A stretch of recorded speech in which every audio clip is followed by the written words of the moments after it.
I'll call this meeting to order. This is the City of Bloomington Common Council budget hearings for 2027. And it's our final evening. This is Wednesday, August 26th. And we have a number of departments and commissions. The Monroe County Capital Improvement Board, the Office of the City Clerk, Office of the Common Council, Office of the Mayor, Office of the Controller, Legal and Risk Management Department, Human Resources Department, and Information and Technology Services Department, ITS. And each one is allotted 10 minutes. So let's begin with the Monroe County Capital. Councilmember Rallo, would you like me to call the roll? We should call the roll, yes. Councilmember Flaherty. Here. Stossberg. Here. Piedmont Smith. Here. Zulik. Here. Asari. Present. Daly. Rallo. Here. Ruff. Here. And Rosenbarger. Here. Thank you, Deputy City Clerk McDowell. So with that, we'll begin. Would you, the controller, like to speak first? Or, okay, Mr. Allen, did you have something to say? All right, let's begin. The Monroe County Capital Improvement Board, Mr. Weichart. Yeah, good evening. Thanks for joining us. I'm here this evening with Jeff Underwood, our controller, Jim Silberstein, our treasurer, Doug Bruce, who's your appointee to the Capital Improvement Board, and Talisha Kopic is here with us this evening from the Convention Center. So my nervousness tonight is not the presentation, it's the ability to advance the slides. So, all right. An update on what's happened in 2026. The Convention Center expansion building envelope is completed. There were property transfers that occurred for properties south of the current Convention Center that came from both the Redevelopment Commission and the county. Requests for those transfers were made in January. In keeping with the interlocal agreement, we were told they could be transferred in April, and we agreed to the transfers. It was in June 5th that those transfers actually occurred, and the deeds were transferred, so those properties have been in our ownership since June 5th. Selected a major art installation project and contracted for design of limestone arts projects. Some of you voted on the public vote on the art installation. You know that we've selected the wisteria wrap around the bridge. We had $520,000, which was the 1% appropriation for art. $400,000 of that was designed or committed for the art installation. The remaining $100,000 is for the next phase of that art project, which will include local art for exhibit. We awarded alternates for the existing building, and I want to mention that among those alternates, in February 2025, we approved the final design of the Convention Center, and at that time, we set aside 6 project activities that were identified as alternates. We weren't sure that we could commit to the funding of those alternates. Those alternates were in the current Convention Center, and they included an IT upgrade, kitchen upgrade, a new HVAC system, a direct outdoor air system, new window replacements, all to improve the efficiency of the building, and some masonry work. We were able in September of 2025, looking at our contingency budget, to commit to the IT upgrade in the current building so the two buildings could, this is an English major saying, 2 buildings could talk to one another, because that's how I understand IT, and for the kitchen upgrade. But that left 4 other alternates that we were not able to fund in September. In April, we approached the Convention and Visitors Commission and asked them if they would commit to funding the remaining alternates for the current building at a tune of $1.6 million. And the Convention and Visitors Commission voted to do that, and in fact, that $1.6 million will come from the budget of the CVC, so we are able to fund all of the alternates, all 6 of the alternates for the current Convention Center, staying within our budget and with the assistance of the CVC completing those alternates. Accepted operating responsibilities for the Convention Center's day-to-day operations in July. The new building target completion date is, it says January 7th. I happen to know it's January 8th because January 8th is Elvis's birthday. And so I've put a picture of Elvis in the construction office, and they know January 8th is the completion date for the Convention Center. We'll then move over into the targeted completion of the current building and the renovations in the current building, which will include those alternates that I identified for you just moments ago. Let me turn this over now to Mr. Underwood, who will talk with you about the budget, both for the convention center and for our project, and Talisha Kopic's here as well for any questions you have later. Thank you. Good evening, Jeff Underwood, Controller for the Capital Improvement Board. We're here to present two budgets for you this year. The last budget for the food and beverage funds that the city set aside for related to the construction of the existing and current facility. And then the interlocal agreement calls that both fiscal bodies, the county and the city's fiscal bodies, will approve the annual operating budget for the convention center going forward. So we're going to present the 2027 operating budget as well. As noted for this request, this funding comes out of the Food and Beverage Fund. It is included with the Controller's office as well, and a part of the larger appropriation for the full city budget. For 2027, we're proposing no personnel costs. In Category 2, supplies, $1,000. In Category 3, professional services, internal, for legal, controller, and owner's rep, insurance, website, and then other. And if I can figure this out, all right. And in the other category, which is the majority of the expenses, you can see commissioning of $60,000, communications, AV, and IT for $400, security issues, $100,000, graphics and signage, $500,000, relocation services, $50,000, furniture, fixtures, and equipment of $400,000, and then a contingency of just over $2.6 million for a total of $4,419,000. And the total budget request then is $4,513,616, and this would be the last food and beverage budget that we would present to the City Council. With that, I'll move on to the operations budget, and it looks a little different because we will be collecting revenues for the rental space in the convention center estimated to be around $316,000.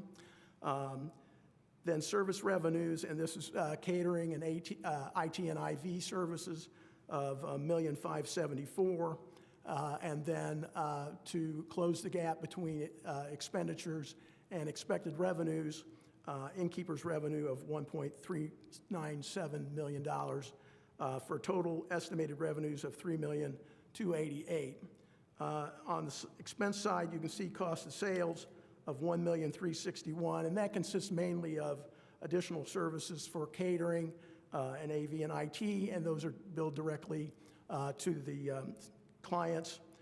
Comprehensive insurance program that covers both the operations and properties of the convention center of $200,000.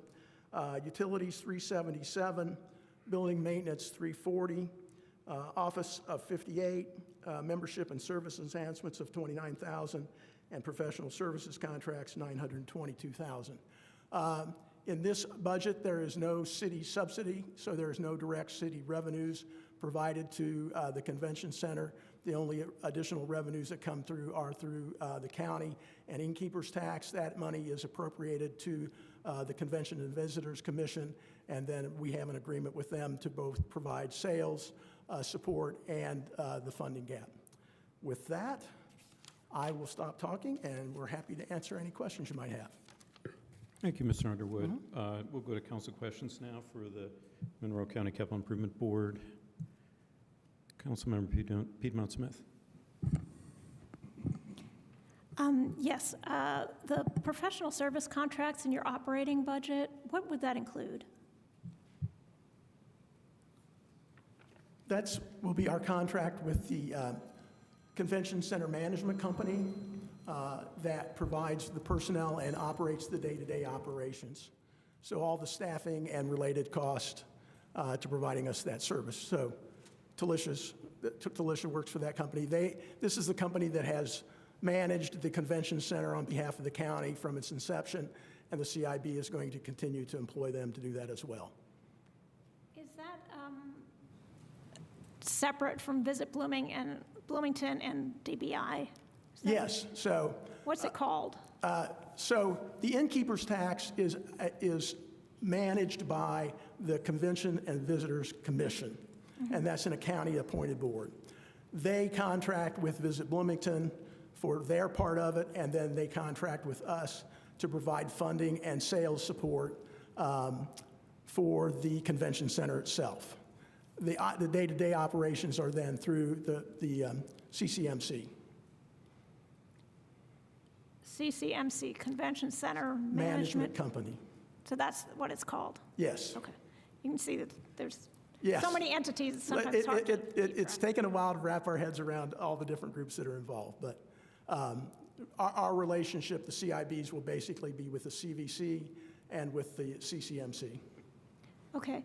My other question is, so you expect all construction costs and renovation costs to be completed and closed out next year? You say you don't expect to bring us a budget for 28? No, we will not need to bring you a budget next year for food and beverage. We expect to be closed out. The actual construction will finish up July 1st. It'll take us several months to close out all the final invoices, the commissioning, the handover. I would anticipate that we would be fully done no later than early 2028, but we wouldn't need any additional funds for that. Okay, thank you. Further questions from council? Councilmember Zulik? You. I hear that we've been doing very well in sales moving forward. I was wondering if anyone could speak to that. Yep. Commissioner?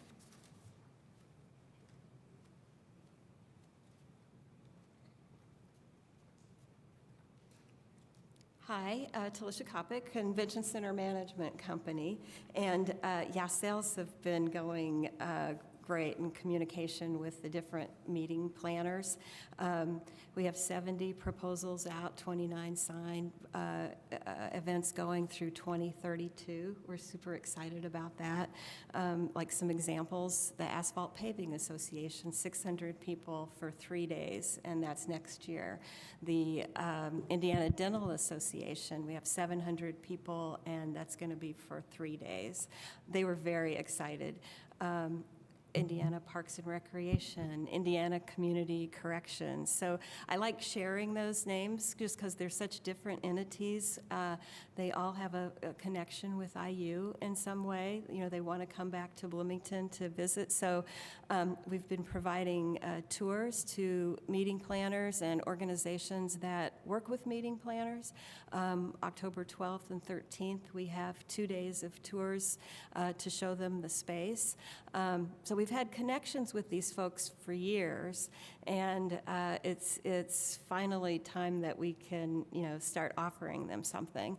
The building's working out really well for groups of 500, that they can have their general session, move into exhibit space for sales, then move into breakout rooms.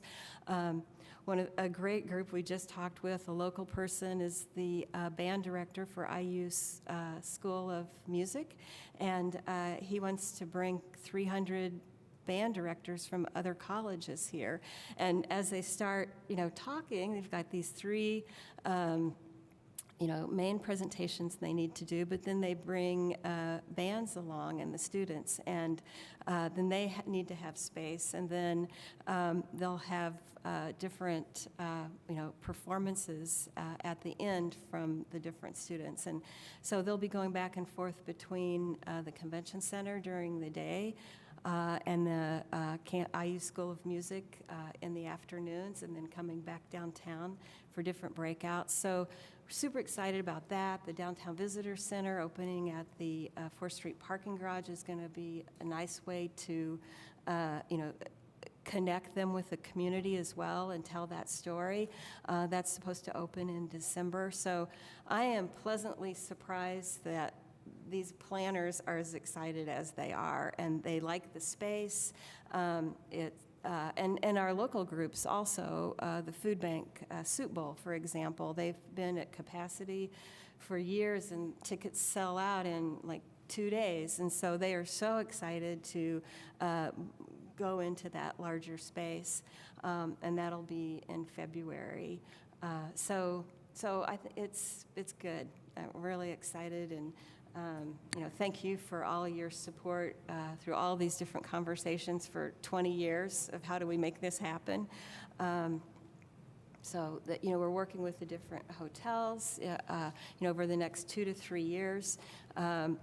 So we're doing different packages and incentives so that, because we don't have that host hotel yet, and that'll even go to a next level whenever we do have that. I'm excited about it, so I'm. Thank you, Ms. Kopic. Thank you so much. Congratulations. Okay, thanks for the question. Yeah. Other questions from council? Okay. I have got one. Mr. Underwood, perhaps I should ask it of you, because you mentioned that there is a contingency under the other services column. You've got a contingency of $2.6 some million. What happens to that if it's unspent? It would revert back to the city. It's coming back to Yes. us? Okay. Okay, great. And just one last thing that Mr. Weichert mentioned is that I was pleased to hear, because we're all concerned about the volatility in markets and costs and things like that, but you've basically, you've got already contracts with the various professional services contractors and so forth, that you're not subject to any price volatility going forward. No, we have everyone under contract for both the base construction and the alternates. Okay, great. Good to hear. Okay, if there are no further questions, then we will go to the public. Is there any public here that would like to speak on the Monroe County Capital Improvement Board budget? Please state your name, and you have 3 minutes.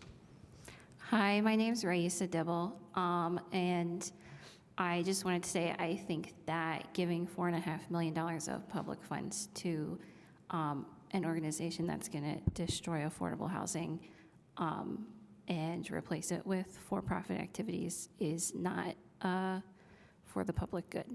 Thanks. Thank you for your comments. And my other question would be, if the operating budget is a net zero after you include non-operating activities, would there be a net loss? A net loss. Okay. Thank you for that.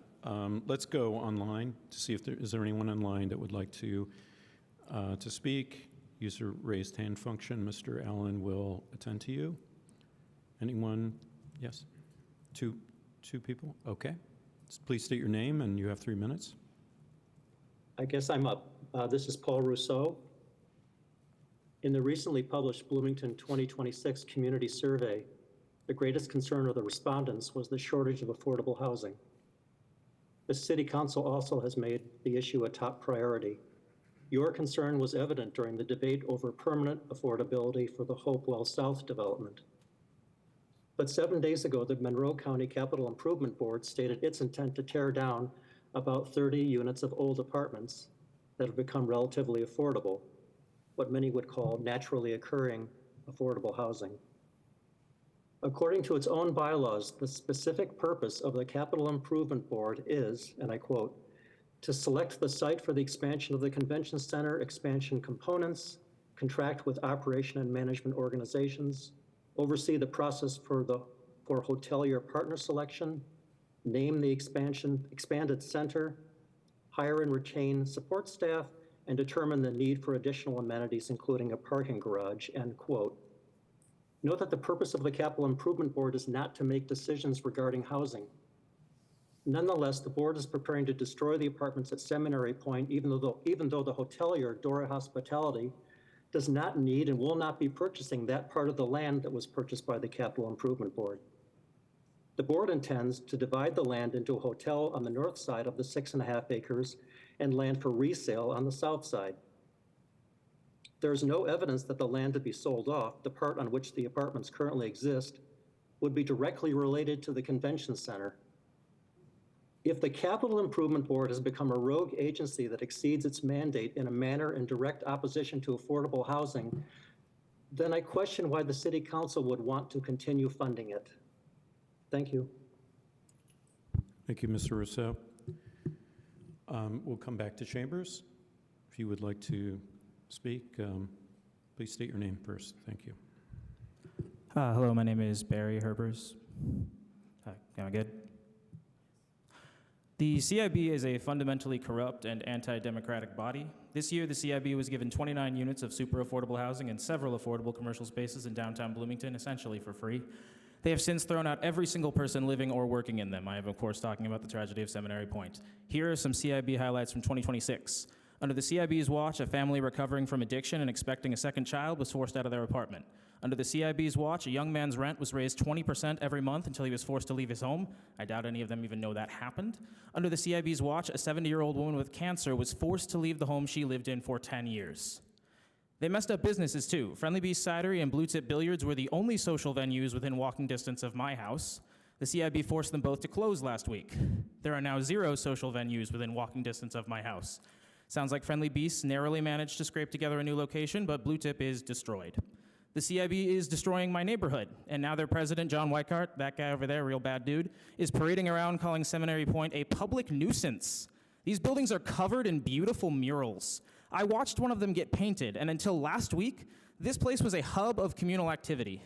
The CIB is destroying my neighborhood, and for what? A corporate subsidy so taxpayers can buy Dora Hospitality, a new hotel to service wealthy tourists while they walk around on my neighborhood's corpse. But it's actually even worse than that. They're not even building the taxpayer-subsidized hotel on Subsidiary Point. They're building it next to Seminary Point.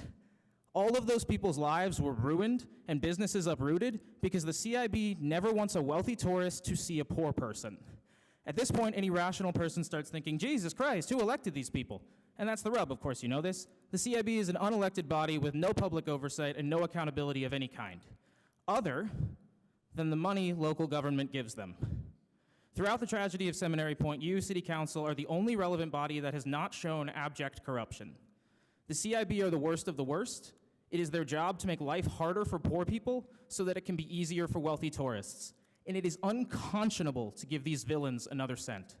You cannot keep letting them do this. Make your term on City Council mean something. If you give them one more cent, I will never, ever forgive you. These people are scum. Thank you. Okay, thank you, and let's go to the online. Mr. Allen.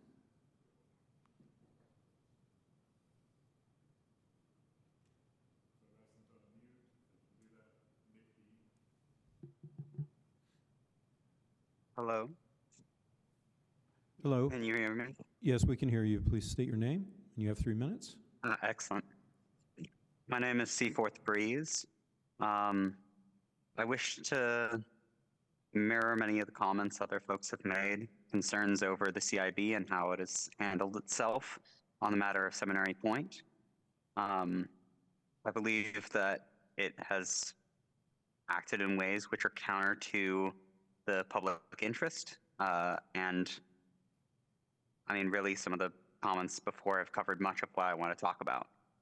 One of the points that came up during this public comment, or sorry, during the commissioner questions, though, was about the $2 million.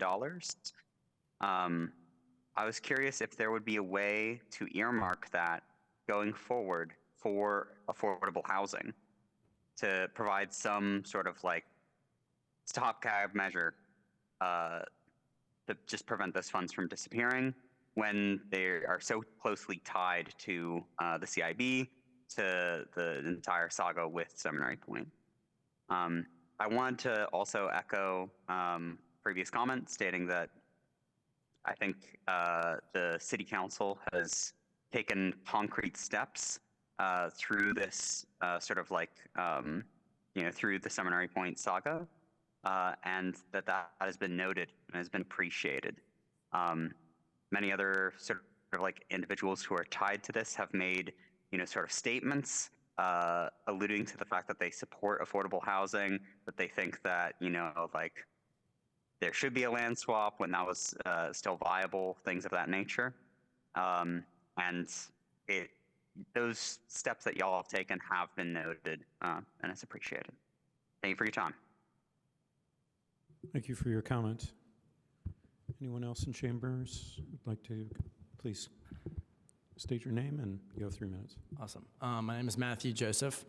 I just wanted to use this opportunity to want to obviously talk about the budget a little bit with the Capital Improvement Board, but also just like name what's going on here. This is very clearly a classic story of gentrification.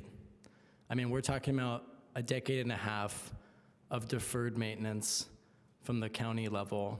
I know people that live at Seminary Point that was requesting maintenance for a very long time. It wasn't getting that.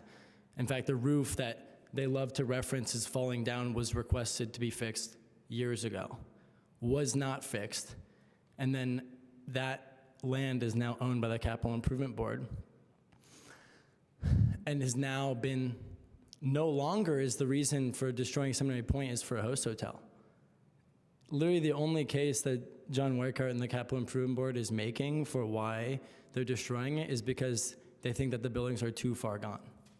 Do you see the pattern that we've gotten stuck in, right? We don't listen to the tenants asking for their needs, and then we justify the destruction of where they live for the sake of something like a convention center. But in this case, it's not even, it's really just to keep the land empty. And I'm sure, because the Capital Improvement Board has only one interest, and that is to build the convention center. So it's in their legal bounds to sell it to the highest bidder, which is likely going to be student housing, and then use that money to build more of the convention center. And that like doesn't help any of the locals or encourage any of the locals for us to care more about Bloomington, for us to stay, for us to care about the culture that we live in here. And it's like, you see, like, I just want us to know that this is the story that's happening. And like the Capital Improvement Board is telling yet another story of gentrification. This is not Harlem, New York. That's like what we think about when we think of gentrification. This is like literally a perfect example of it. And like you guys are perpetuating that system continuing. And I'm just disappointed in y'all. Because I think that you guys know how politics works. Excuse me, Yes? please address the chair when you speak. Okay, forgive me. Thank you. Yeah. And I think just like, and then, so just when it comes to the budget, I think is there room here is a question, right? Like, is there a world where you take the money out of the budget that they use to demolish affordable housing? I wish I knew all the nits and grits of like what exactly it could look like, but like what is the leverage that we can do so that this doesn't happen again? And then also like just keeping this story, if Seminary Point does get destroyed, like I don't want this to happen in vain. I don't want this to happen again for our community because we want to keep Bloomington, have that charm. We don't want to just keep kicking our own people out. Thank you. Thank you for your comment. Is there anyone else in chambers like to speak? Anyone else online? Mr. Allen? Okay, we'll come back to council for final comment on the Monroe County Capital Improvement Board budget. Anyone interested in Councilmember Piedmont Smith?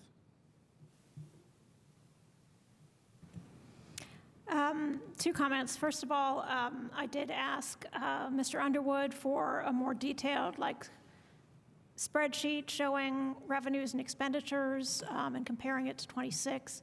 So that should be issued as an addendum probably next week. And then on the other hand, I appreciate the members of the public who have been actively trying to save the super affordable housing at Seminary Point. And I do recognize that we have some leverage here because they're asking us to approve their budget. So I'm going to be reaching out and talking to folks at the CIB and talking to my colleagues and seeing if we can do anything to either preserve the housing or some of the housing that's there, or have some funds from the sale of that land, or all of the funds, all or some, designated for low-income housing. So I will continue to pursue that. Thank you. Thank you. Other comment? Councilmember Flaherty. Sure, just briefly. Also appreciate the comments from the members of the public. There have been a number of decisions the CIB has made over the years that I've really disagreed with and thought were not at all in the public interest. I've also been bothered by the structure and what I believe to be a general lack of accountability of that body. So yeah, that's not new. I think the case of this housing at Seminary Point is just such a shame that this is what it's come to. I think the last speaker, Matthew Joseph, maybe was his name, really outlined a part of the story here, which is that it wasn't cared for appropriately by local government for many, many years, ostensibly because it was going to be used for, a convention center site. That was always a stretch because it's so far from the designated site, and it's just sad because it was so avoidable. Maybe it still is. Maybe there's some other benefits that can be salvaged, but yeah, it really is a shame. I appreciate folks advocating to preserve affordable housing that we have occurring near our downtown, and appreciate your comments tonight. Thanks. Thank you. Other comment, Councilmember Rosenberger. Thank you. I also appreciate the public comment today. I think it is a huge shame and a just great disappointment where we are. Thanks for the other comments. I don't want to say the same things. I mean, it was either 9 of 9 of us or 8 of 9 of us that asked for a land swap, and it seems to have not mattered and not been really considered well by the RDC, the administration, and the CIB. I live right there too, so I say I think it is the best place to live, and I think it is the most awesome place to have affordable housing. You don't need a car. You literally walk across the street to a grocery store.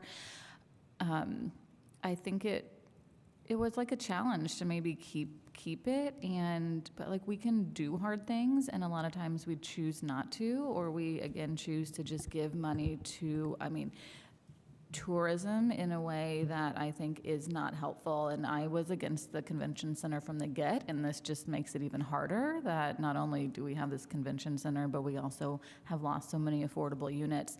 I also find it ironic that we did a PUD at Hopewell, and there's quasi-affordable housing happening there. This is catty corner to that, but for some reason, I don't know, it's not shiny and new, maybe that it just wasn't cared about or thought about in the same way, but this could even have been an extension of Hopewell that it feels like really wasn't considered. I had something else. I think, it is hard when you're advocating against some entities that have a lot more access to the media and press releases and all those things. These units had hand rental permits, so they weren't, maybe they needed some long-term maintenance and it was ignored for the decades, but they were legally rentable in our city. And so like the narrative that like no one should ever be living like this is like this city gave the landlord authority to rent these. And I know there's like dead rats and things that definitely needed to be addressed, but like I'm just saying the narrative that they should be torn down because they were so gross, it's like, well, we gave them permits, so they must have been good enough to live in, is what I'm saying. And they were good enough to live in. So I just wanted to put that out there too. So thank you all for coming, and I think too, a lot of us are in contact with you all and continue to ask for things and keep us updated whenever you want. Thank you. Any other comments from council? I just want to say thank you for the comments regarding this. It is tragic, and the last speaker, I think, really made some very salient points about how the intention of particular bodies that are not malicious but are working in with certain tasks and priorities in mind are motivated to do something that would be contrary to the interest of the general public in some case. I think that it is ironic that affordable housing exists here while we're trying to build it literally a block or so away. So the council as Councilmember Rosenberger said, the council's recognized this. We made requests. They didn't materialize, but I'm looking forward to speaking with my colleagues some more about what we can possibly do and what our priorities are, because clearly there are a lot of expenses that we're going to be looking forward to in the future, not looking forward to in the sense of happily anticipating, but there are expenses that we will need to make, and we have affordable housing as our highest priority, we say. So it is something that we need to obviously recognize and work toward in any way we can. So appreciate your comments. Thank you to the members of the CIB for your presentation. And so now let's go to the office of the city clerk. Clerk Bolden. Welcome. Thank you. Okay, true confession, I'm not great with this. So, good evening. My name is Nicole Bolden. I'm the Bloomington City Clerk. Thank you very much for taking the time to listen to our budget presentation. I want to give you all a fair warning. I'm going to try and talk fairly quickly because I wanted to make sure that if you had any questions about the memo that I submitted to you, you have time to also ask for that. In our office, we have 5 full-time staff members, including the clerk. Our budget is going to see a roughly 5% change this year. Most of that is in the COLA increases that are in place for all staff members. I did not account for, and my apologies, for any step increases that we may see in seniority for clerk staff. So that might vary or change a bit prior to the final budget being presented, but I want to make sure you actually have that flagged. Other services now includes about $4,000 for insurance premiums. That I think has been consistent for other departments where you've seen that, and we've kept supplies flat. We have, over the last several years, tried not to do major increases unless it was dictated by increases in supplies, and we've tried very hard to do more with the same whenever possible. So we've continued that process. In 2026, you know the highlights, we've talked about them a bit, but we have continued to update our legislative record. We've kept the code current and updated. We've also looked for a new codifier. Part of that is so that we can actually get a faster turnaround on our city code and have fewer errors.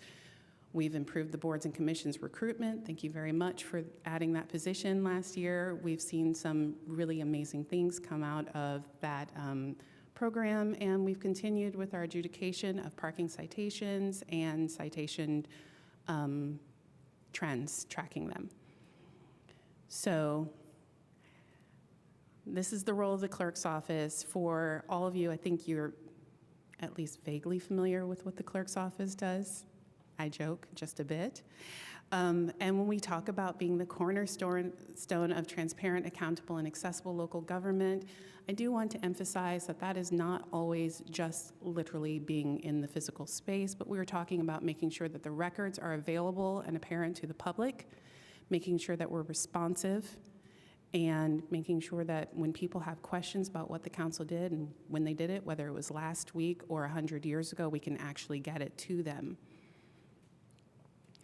So these are our priorities and goals. We're going to continue the work for boards and commissions, archives, and records retention. We have a 5-year plan for evaluating council records and preserving them. And then our financing and compliance is continuing to analyze and audit our citation appeal data. Key programs, still more of the same. We're not adopting any new programs. We've got all of our existing resources, and we're going to continue in that space. And this is our budget at a glance. It's largely flat, and it's largely non-discretionary. So, numbers. And our conclusion. To the questions that I received from council members prior to today. The reason you didn't get it until a few hours ago is I had some personal matters to attend to, and while the raw data was available in our office, we collect a lot of data for almost everything that we do. I did need some time to actually give you some context for that data. I didn't want to just send a bunch of numbers and have you look at it and say, great, that doesn't help us. So if you have time to look through the memo that we sent, it gives you a broad overview of the office and all of the positions. It also gives you a breakdown of each individual position in the office, including our internship program. For a question from one of the council members asked about the office being locked, we have tried to be in alignment with the administration. City departments in this building, there are over 10 departments, maybe 12 roughly. Most of them are actually locked throughout the day and have been for over 4 years now, if I'm correct, including when the council office was co-located with the clerk's office. The signage has not changed. The door has not changed in terms of it being locked. So part of that is being in alignment with the rest of the city. Part of it is for safety reasons, and part of it is to actually make sure that when we have upset or agitated folks who come in, which we do have from time to time, there's always somebody available to actually be a witness or intervene if necessary, which is not always possible in a small office with a very limited staff. I think I just ripped through my entire presentation faster than I planned. So I am here for questions and more information. And I also am very lucky and grateful to have my Chief Deputy McDowell with me, Deputy Clerk Colleen Williamson, and Deputy Clerk Jennifer Crossley. Thank you, Clerk Weldon. Are there questions for the clerk from council? Council President Asari. Thank you, Clerk Bolden. Could you tell me the last time that you in the clerk's office did a wedding? The last time I did a wedding was a few months ago, and we actually have been discussing when we're going to get the office opened back up again on a regular basis for performing weddings. Right now, we have a lot of council records that are spread over the space, so I don't think most people would be thrilled to actually get married surrounded by boxes of aging records. So when we get that under control and actually have an appropriate view on the scope of work, we can actually remove it from the space and start actually using it for performing weddings again. Thank you. And asking to lead to my next question, which is if you were to think about currently the load of the clerk's office, the excellent clerk's office who does wonderful work. Thank you for all the work that you do. When you think about their workload on a scale of 1 to 10, where would you say their sort of utilization rate is right now? Right now, I think we're running at about 9.5 in terms of utilization. We are now, at this moment, just in the last couple of months, fully staffed and not working on additional projects, training, supporting other staff or offices that are understaffed or no staff. So right now, we're actually fully able to work on all the work in the office without some of the shortfalls that we've had in years past. And what would happen if we were to underfund the clerk's office by one position, for example? What would the impact be on on residents in Bloomington? What you would see would be a loss of council records. So in years past, the office has historically been understaffed and or underfunded or underutilized. So what we saw was, when I came into office, were over 25% of the council meetings that didn't have minutes or memos. Sure. You would also see the records retention, which right now there are council records that are, not to be too graphic, but are covered in mold and Sure. feces in some of our storage units. Those are just some of the things that actually need to be handled. And it's not a one and done thing where you can clean it up and say we're good. Sure. I'm still going, I'm sorry. But I do want to underscore also, you'd see a slowdown in services. So those parking ticket appeals that are handled, instead of being handled in 3 days, which is the median number right now, you would actually see it slow down to 2 or 3 weeks at a time. So the public would feel the impact in ways that are not like, my trash didn't get picked up, but when you need the service, it slows down or disappears. Thank you. I have a follow-up, but I'll ask it at my next chance. Okay. Okay, in the meantime, are there other questions? Councilmember Rosenberg. Hi, thanks. Question about the COLA and if it is divided out in some way. I think this says personnel services 5%. And is that, I think the city was doing 2.7. Oh, yeah, those are numbers that I got from the controller's office, but from the numbers I've seen so far, it's going to be just in the base salary, yes, but there are also differences in, there are other costs that are associated with salary, so your total compensation per person is not just the base salary, it's also additional things, and insurance costs, thank you. Okay, thank you. Further questions? I'm going to ask one. We'll go back to you, President. Sorry. Yeah, I was, thank you first for going through in great detail about your staff duties and responsibilities. It was very helpful.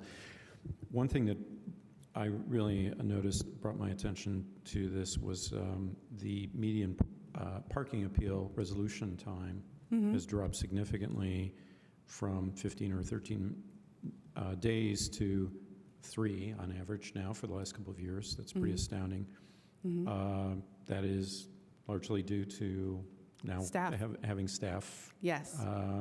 that can take that on. As I see, right, both 2 deputy clerks, one 75% of the time and the other 25% of the time. It's an important duty, and I would also mention that it seems to me that we've been much more efficient with boards and commissions.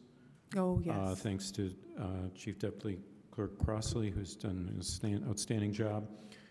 Are we, in your mind, most efficient? I mean, is there still efficiency? Is it? You ask it. We can ask it together. Councilmember Sari would like to know.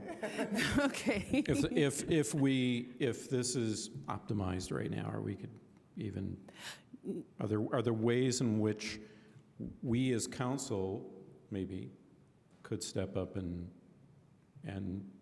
provide greater efficiencies for you, for instance? It is a bit like, I don't see herding cats here on your documented duties, but that's one of them. Anyway, if you'd like to speak on that, or you want to. That is a loaded question. So I will say, no, we're not fully optimized. I think we can always do better, and we're still exploring ways that we can actually streamline and be more effective in our roles, because ultimately the goal of the office is to serve the public and to make sure that 50 years from now, we're usually looking at things through a 50-year lens, like what's going to happen in 50 years? How will this actually play out? So the goal is to make sure that we're getting better throughout time and that it's replicable and that it's repeatable. So a lot of it is we can do so much better, but I don't know how much further that will be. So to that. And then as far as the council being more helpful in making the job easier to do, it will be always the things that I always ask of you all, which is, respond to emails, answer phone calls, bring cookies, the usual. Yeah. It seems like one measure would be boards and commissions sometimes, because they were lacking a complete commission, didn't reach quorum. And now, it's just my assumption, I don't know, but they seem to be, just anecdotally, they seem to be able to reach quorum, or I haven't heard many problems. Now, we're not in control of attendance, but we are in control over appointments. There are ongoing issues with attendance and membership, but if you have deeper questions about that, I'm sure Jennifer would be happy to answer them. Great, thank you. Would you like to? Councilmember Stassberg. I just want to officially yield my 3 minutes of question time to Councilmember Sari if he wants to.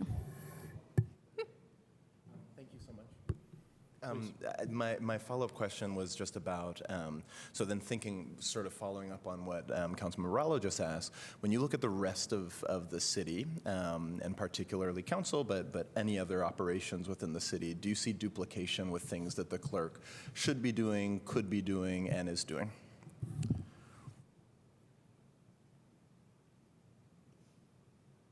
Over. Yes. Could you please specify? I'd prefer not to. Well, okay. I'll write. Okay, let me writing, rephrase. I can ask it in writing if it's. It's not totally fair to make you ask that. I think there are on the duplications spot. and layers, but to be clear, the clerk is a separately elected office, so there may be duties that are being handled through the administration, but appropriately they are supervised through the administration, and they are speaking for other departments as opposed to the clerk's office. While speaking for the city, it is not speaking in the same way. Similarly, there are duties that in the past council staff have done that have traditionally belonged in the clerk's office. It is not now. It's a duplication of effort and/or time, but that is the choice that you have, as a body have made, and that is absolutely your right to do so. I do think moving forward, you have had this opportunity to look at your staffing and how your office is organized. It is entirely up to you as to how you follow through and what you continue to do over the next few years, but I do think that you've had 9 staff members get hired and leave the city over the last 6 years. So it might be worth looking at what you're doing and deciding if there are duties that can be spread out or moved into other places. Yeah. And that's why I didn't really want to answer that, because I didn't want to. But that's exactly what I was trying to get at, which is, I mean, obviously in the second we're going to talk about council budget. I mean, I think that's a relevant question. That's where I started with trying to understand how much like workload and you feel like we're having. But I think there's another side of this, which is I've been talking, with department heads, with different, I've basically asked the same question across the budget, which is like, what happens if this position doesn't exist, if we don't backfill this position, or if we just eliminate a position? And what's interesting is, in a lot of cases, one of the answers that comes up is, well, then who's going to deal with Commission X? Is kind of like a fascinating answer that comes up a lot in a lot of different spaces. And so it seems to me that we do a sort of disproportionate amount of work with commissions and boards, but then we've created this new position. So I'm just sort of interested if that can be better leveraged, if that can be changed, and then if we were to lean more on those things, like what that would mean sort of for the staffing in the clerk's office, budget, et cetera. So not enough time to answer that question now, but so it sort of ended up being a comment more than a question, but I'll send that to you in writing as well to follow up. Okay. If I may, I know there was time it's up ceded. to the chair. I absolutely can. There was a study that was done that said they needed to have one person take ownership of the boards and commissions, to take the broad overview and look at appointments, communicating with the public, applications, all of those things. And so the council looked at that study, looked at the position, what was needed, what the public was saying they wanted, and they actually created that position and put it in the clerk's office, which was recommended. I think I personally did not grasp the breadth and depth of the issues related to boards and commissions, despite having been next door to it or part of it for years. And now watching and listening to what ownership really looks like in terms of developing training for staff members, for the commissioners themselves, working with legal department, the mayor's office, communications, everything that's involved in boards and commissions, it is an enormous job. And I appreciate the fact that the person who's doing the work actually has a background in communications and marketing. The person who's actually doing it is already deeply, deeply nerdy and involved in municipal government at a level that most people are not. So yes, there are other people who are doing it, but this is her whole position. So for other departments, when they have staff liaisons or people who are doing it, that is not their only purpose. It is a portion of their larger job. Whereas for this department, that is the job. Does that help? Good. Thank you very much. If there are no further questions, we'll go to the public. On the Office of the City Clerk budget, if there's anyone in council chambers, anyone online? Mr. Allen? Okay, we're back to council for any other questions or final comment? Okay, not seeing any. I'd just like to say thank you and your staff for your service to the public and your invaluable help to the council. We really appreciate it. Okay, let's go now to, that was a good segue, that discussion for the Office of the Common Council. Council Attorney Allen.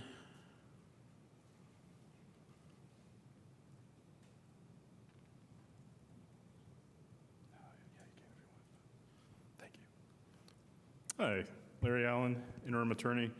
To the extent that the clerk suggested that I'm redundant, I'm happy to accept that. And I just really appreciate her taking that on. Additionally, I would also like to thank all my full-time staff for joining us tonight. It's been wonderful.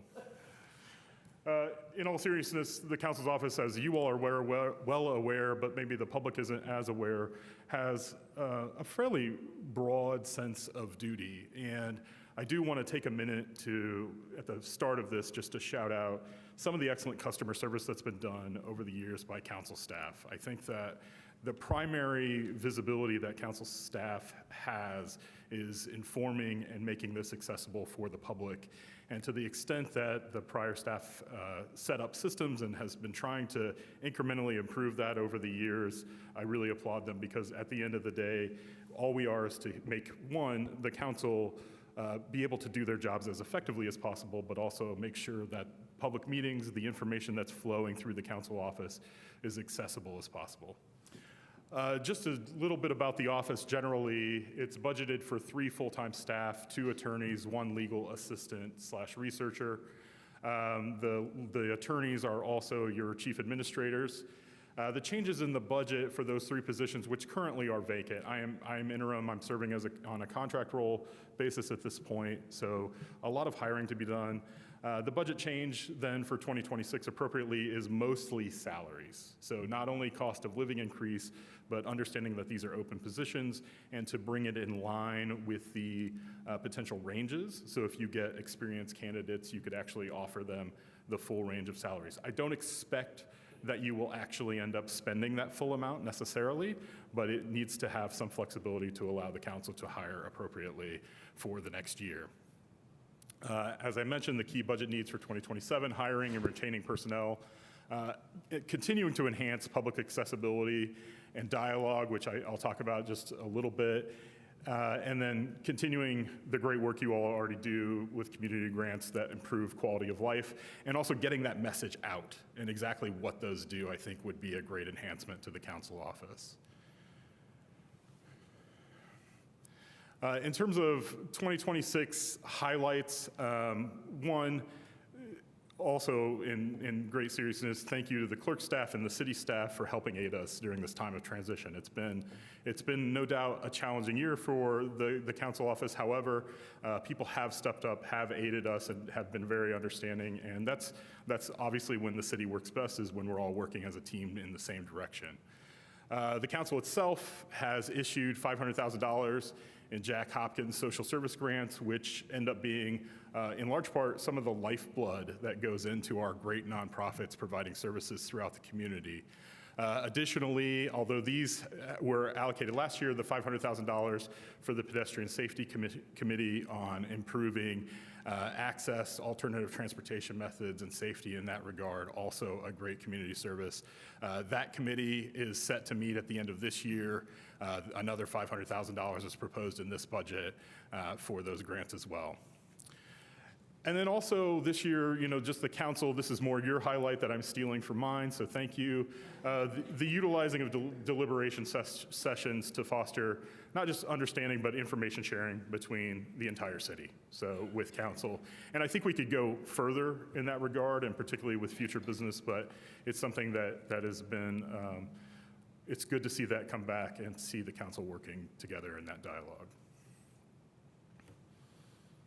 And to that end, enhancing the public access and dialogue is important to continue for 2027. So one of the things, obviously, there's the public documents accessibility piece, which has been widely publicized and understood, trying to make those documents conform with current ADA law and to bring them up. Although that's been delayed by a year, it's still an important thing, and the clerk's office has made great strides in helping with that and making that a much easier transition. And so to the extent that council staff can further that with your packets and information, I think that that's a great thing to do. I think also rethinking and taking time to be really strategic about how meetings operate and whether people are getting the most out of them. Are we bringing everybody to the table? Are we making it as easy as possible for people to be here, to comment, to participate in the process? And the wonderful thing about having kind of I don't want to say reset, but a new opportunity in the office is to take a very deliberative look at those issues. And I think continuing to enhance the opportunities for dialogue and collaboration. So those could look like, on top of the current deliberation sessions that are happening, certain consensus building activities, having public meetings, having public information sessions, and utilizing even the space that council has now. So council's office has obviously moved out of the clerk's office. It's in Showers West on the other side of the building. It does have the capability to host certain public meetings, potentially have the public there, have times that they can engage with certain members of council as long as you're not violating open door law.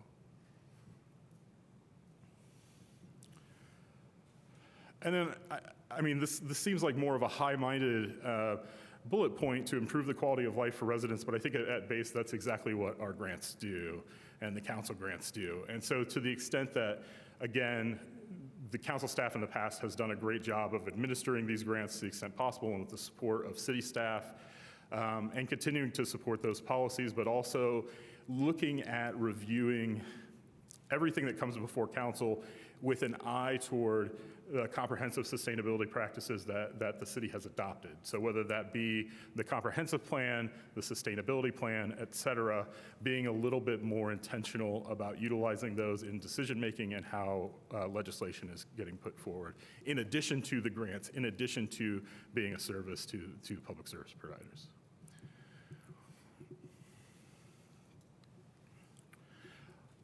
And I think, again, taking this time, basically, I'm just going to summarize these 3 bullet points in the following, which is taking this time to make sure that this office is working exactly how you want it to be and making sure it's working appropriately for the public.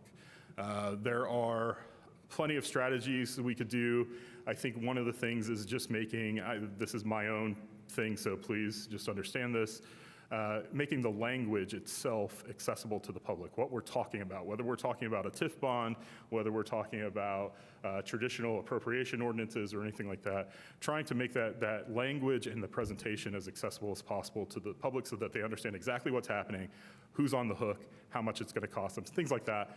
That's kind of what we're talking about here. And then I think also, honestly, just celebrating what council does as individuals, but also collectively. And so having a better external communication strategy to work with the administration or individually to promote those things, and then also internal communication, so making sure the flow of information between the council and the administrative staff are working very well, so everybody in city staff understands what's going on.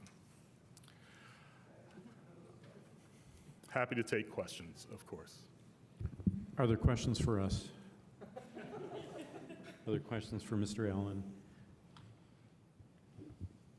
No questions.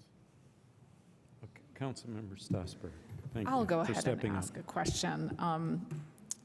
Was the memo and these goals, was that mostly written by you, or was that in collaboration with a subset of council members, or? Yeah, it was taking a lot, it was mostly by me. It was taking the priorities from previous years and kind of enhancing them in terms of what the goals were. So that was where the memo came from. Okay, I don't necessarily object to any of them. I was just curious. Thanks. Other questions? Okay, see none, then we'll go to the public. Mr. Allen, do you want to see if anyone's online to ask you a question or to make a comment? At this time. Anyone in chambers? No one in public? Anyone in public? Okay. So we're back to council for comment on our budget of the Common Council. No comments? Yes, Councilmember Zulik, and then Strasburg. Thank you. I just want to say I am very, very grateful to have had the opportunity to work with Attorney Allen and learn from him. And I don't know how many times I'm going to get the opportunity to say that, but I am definitely going to say this on this budget he presented. So thank you. Councilmember Strasburg. Hi, I think that this was maybe the clearest presentation of the challenges that council office has had over the last 6-7 months. And I also want to send a huge thank you to Attorney Allen, because without him, I don't know how things would have stayed together, because he has done a phenomenal job serving so many different roles that are very clearly needed, from meeting facilitation to legal advice and services to assistance with legislation and all of those pieces. And this job that we're doing up here, like sometimes it might not look like a lot, but it's a lot.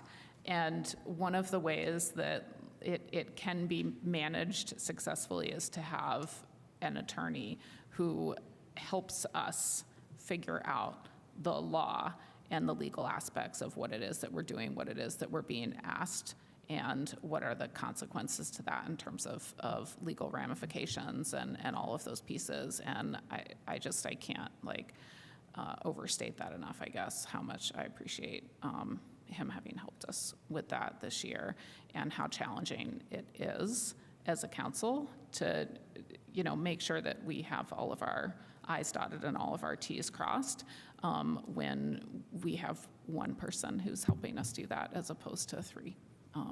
So he's just done a phenomenal job. Thanks. Thank you. Any other? Councilmember Piedmont Smith. Yes, I also want to express my gratitude to Mr. Allen. We have, a very difficult, we're in a difficult period for the council. We have no staff. Mr. Allen, of course, is a contract attorney, administrator, and we very much appreciate the work that he's done, and we're very lucky that somebody with his expertise was available. But I do think that, to put a positive spin on this, the fact that we have no staff is an opportunity for us to rethink the office and to rethink, to think about, okay, why is it we found ourselves in a position of having no staff?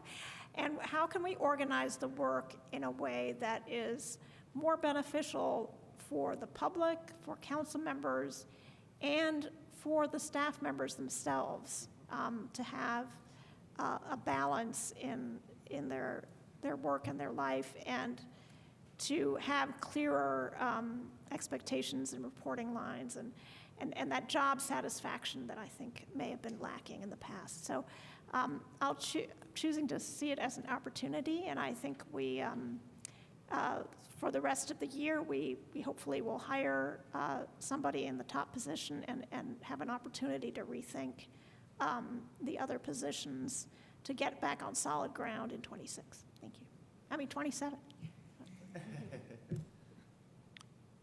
Other comments?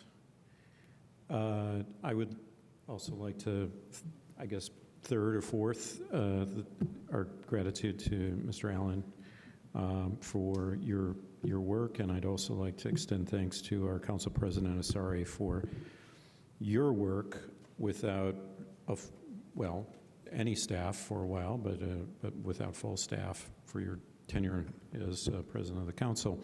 And I did want to make, I think, a rather modest request, since Mayor Thompson is here, regarding council budget, and that is, and my colleagues as well, that I was very grateful that Mayor Thompson increased the Jack Hopkins budget to $500,000. And I know we have a lot of priorities in the city, and we have a lot of difficulty in terms of our challenges related to revenues and so forth. But I think that it would be prudent to at least keep parity or keep up with inflation every year with the Jack Hopkins budget, because I think that it tends to fall behind after a few years, and that's consequential. Even increasing 3%, $15,000 would be equivalent to funding one organization, generally. If inflation is 5% next year, that's $25,000. That's a significant amount of money for one needy organization. And having served on the committee, it's challenging. So if we could at least keep pace, although the needs are greater than $500,000, certainly under the circumstances, at least if we could keep pace, I think that would be a good effort. So with that, let's go now to the Office of the Mayor. And Deputy Mayor Gretchen Knapp, welcome. Happy budget, as council member Zulik likes The party to say. continues. Gretchen Knapp, Deputy Mayor. Very happy to be presenting the budget for 2027, the proposal for the Office of the Mayor. A little bit about us. Here we are, some of us, along with our most popular staffer, probably the most popular staffer in all of City Hall, Deputy Dog.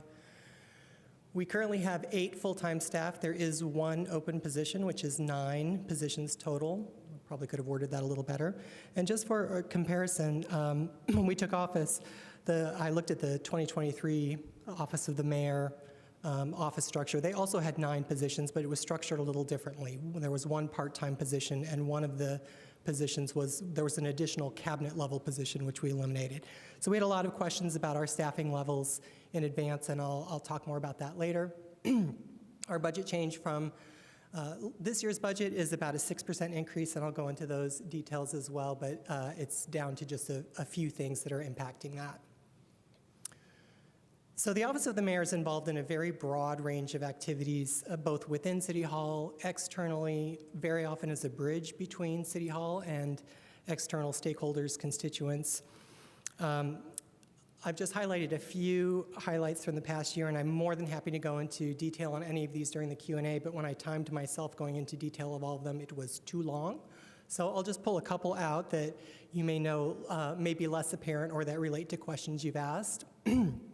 One is, I think you're aware, obviously with the mayor's background and her deep involvement with housing and working on Hopewell South, asking for the development process review to help us solve the question that was the subject of a cabinet leadership retreat, which was what is standing in the way of making Bloomington a housing production machine? What are the obstacles? And that audit has showing us lots of ways that we can make our process better, and you'll get a presentation from that and from planning in the future. They are also the firm that did that analysis is also analyzing conflicts in the UDO. So there are places in the UDO where we say, we want this, and another place where we say, but we also want that, and those 2 things cannot be done at the same time. So they're gonna help us with that. Homelessness response, the addition of the City Homelessness Response Coordinator has been a huge benefit to the entire city organization. Every single department works on homelessness, deals with homelessness, either root causes or impacts, every week, if not every day. And this is the only position in the city that does nothing but work on homelessness. And it is largely a coordination position. This person is not a frontline responder. But what they ensure is that city staff and the service providers who are out there doing the groundwork, that we are aligned in our efforts strategically at the very top and in our daily activities, that we are rowing in the same direction and addressing issues immediately before they grow and become unmanageable. So when we came in, we had 12 encampments on city property and some very significant private property encampments. We don't have any of those now. That are major, and that is because we are staying on top of them and able to work with service providers when we hear, hey, a parks person was out and saw a couple tents in this area. So then Brian can contact the service providers and say, can someone go out and see if those folks need services, and how can we help them and prevent that from becoming a dangerous situation. So what does coordination look like? Some of these are taken from things that we've learned from other cities that we've asked or visited to say, what are you doing that's working so well, and how can we copy it? A 10 to 15 minute daily check-in between city staff. That means DROs, downtown cleanup crews, MIH, a rep from Heading Home attends that as well. And that is anything that popped up overnight or the previous day. What do we need to know to be prepared to address it today, which is very helpful at times like these when the county has cleared a major encampment. There is also a weekly check-in that began with just city staff, and then eventually nonprofit providers and service providers joined that meeting, and now that time is largely being used for streets disability discussions. There's a monthly meeting with cabinet level and key personnel to make sure that our top level strategic actions are aligned with what's happening out in the field and on the streets every day. And there's much more that goes on with that. But that has been a huge asset to everyone in the city to have one-stop shopping. If you hear something about homelessness, if you have a need, if you have a question, if you need a contact, if a resident or a business calls, there is one person that they know that we can send them to who will take action on that. We also do a lot of work with capital projects planning. The controller will speak later about the efforts to create a capital plan. Very excited about that. I want to talk a little bit about the 911 analysis that is happening with the Law Enforcement Action Partnership, or LEAP. So this was negotiated in 2024. Thank you, Councilmember Piedmont Smith, who advocated for that, and put into the 2025 budget. And we sometimes hear, why did you wait so long to do it? So I wanted to give a little background. I think many of you know that dispatch has really struggled with retention, and I have to give a huge shout out to dispatch staff who really laid the roadmap for us in 2024 about what we need to do to make it a better place that can retain workers and keep them. So they got a whole new work schedule in July of 2025, a new leadership structure, new leaders in place, interim leaders starting in October 25, and was made permanent in January of this year. And so we really wanted to wait to start this project before we asked dispatch to do more to stabilize that department. So, and then we had to wait for our partners at LEAP to be available to actually start the work. So they just became available earlier this summer, and they have the data, and soon we will be learning more about how we can integrate alternative response into 911. We also have community survey, branding, website, union negotiations, lots of other topics that I can tell you more about as you are interested in hearing about them. Priorities and goals remain focusing on increasing housing, reducing homelessness, and addressing the impacts, supporting our asset protection that we're all interested in, and critical capital projects, improving city communications through a new website and other methods, modernizing city operational systems, which you'll hear more about from the controller and from HR. In particular, the need for an HRIS, an HR information system, and a better accounting program that can talk to each other would be great. I can't stress enough the lack of talking to each other between those two right now. There is no HR information system. So for example, when we're in union negotiations and someone says, what if we increase certifications by X percentage? We have no way of calculating that. It has to be done manually, and it is incredibly time consuming and hard to figure out, to forecast and predict, much less to just do payroll. Payroll is a nightmare. And then continuing to bolster public safety, both in its traditional forms and alternative public safety. So there are many new laws that keep popping up, and we will continue to work with our partners to figure out how to best address those and support the providers who are out there on the ground providing that and advocating for all rowing in the same direction on a shared vision and service area boundaries. Continuing to develop Hopewell, can't wait to see some shovels in the ground there, and moving on to the next section, and also implementing the lessons that we've learned, learning by doing, as being an entity going through this process, and learning what developers go through and what the obstacles are practically to developing affordable housing. Continuing to work on building a safe city, rewiring our city systems, launching new communication tools. Challenges, again, the technology is what happened. I will say that I've been impressed at the city in my time here at the number of MacGyvers we have here, and people really are great at finding workarounds, but these are very people-intensive workarounds, and as we enter a time when we have to be very careful about staff, those really aren't options anymore.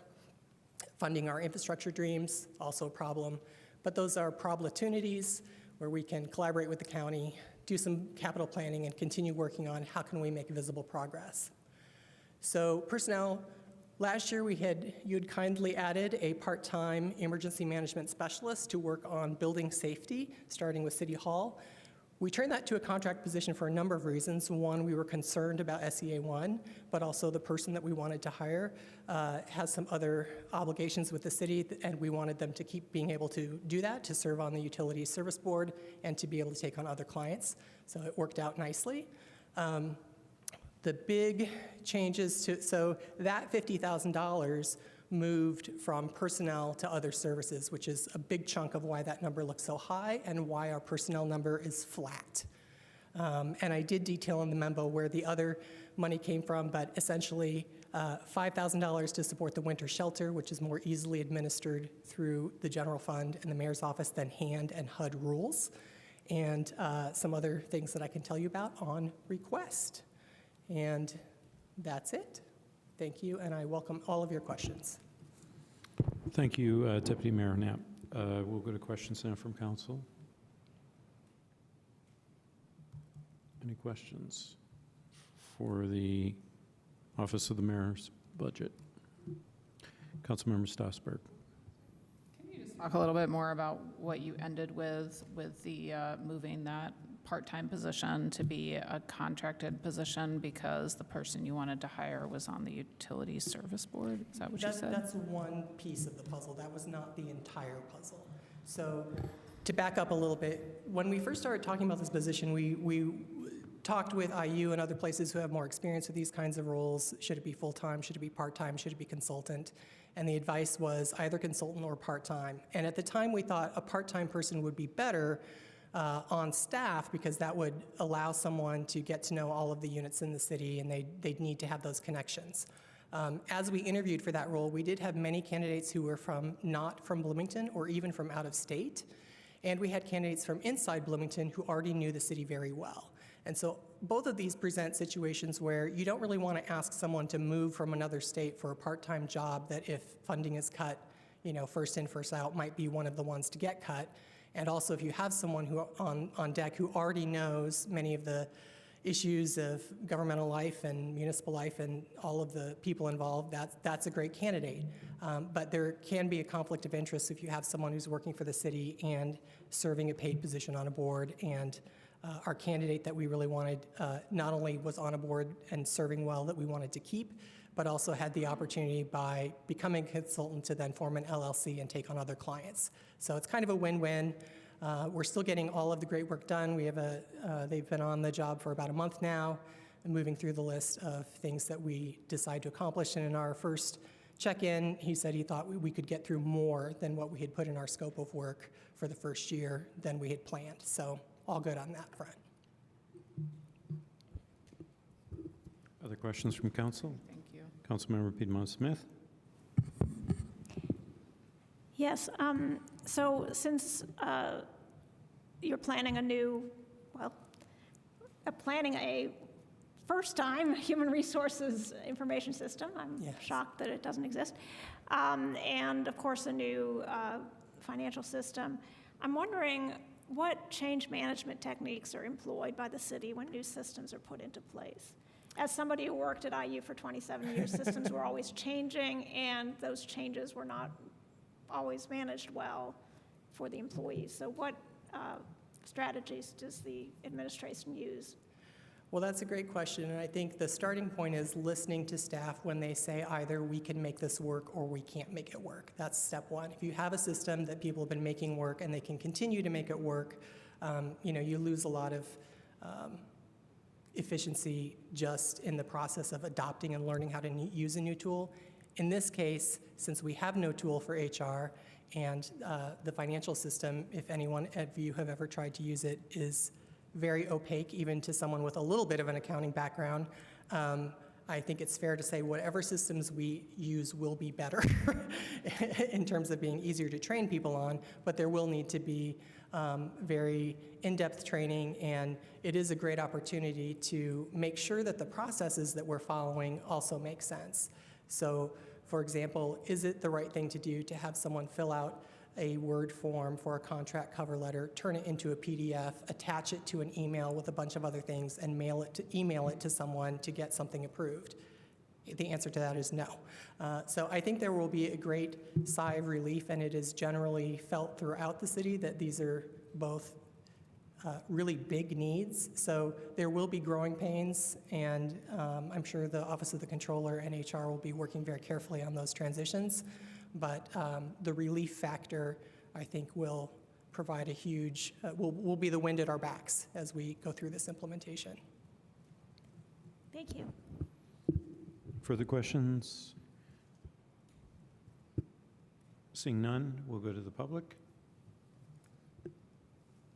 If anyone is in council chambers who would like to comment on the Office of the Mayor's budget or online, please use your raised hand function. Any takers? Mr. Allen? No one? Okay. Seeing none, then we'll come back to council for final comment.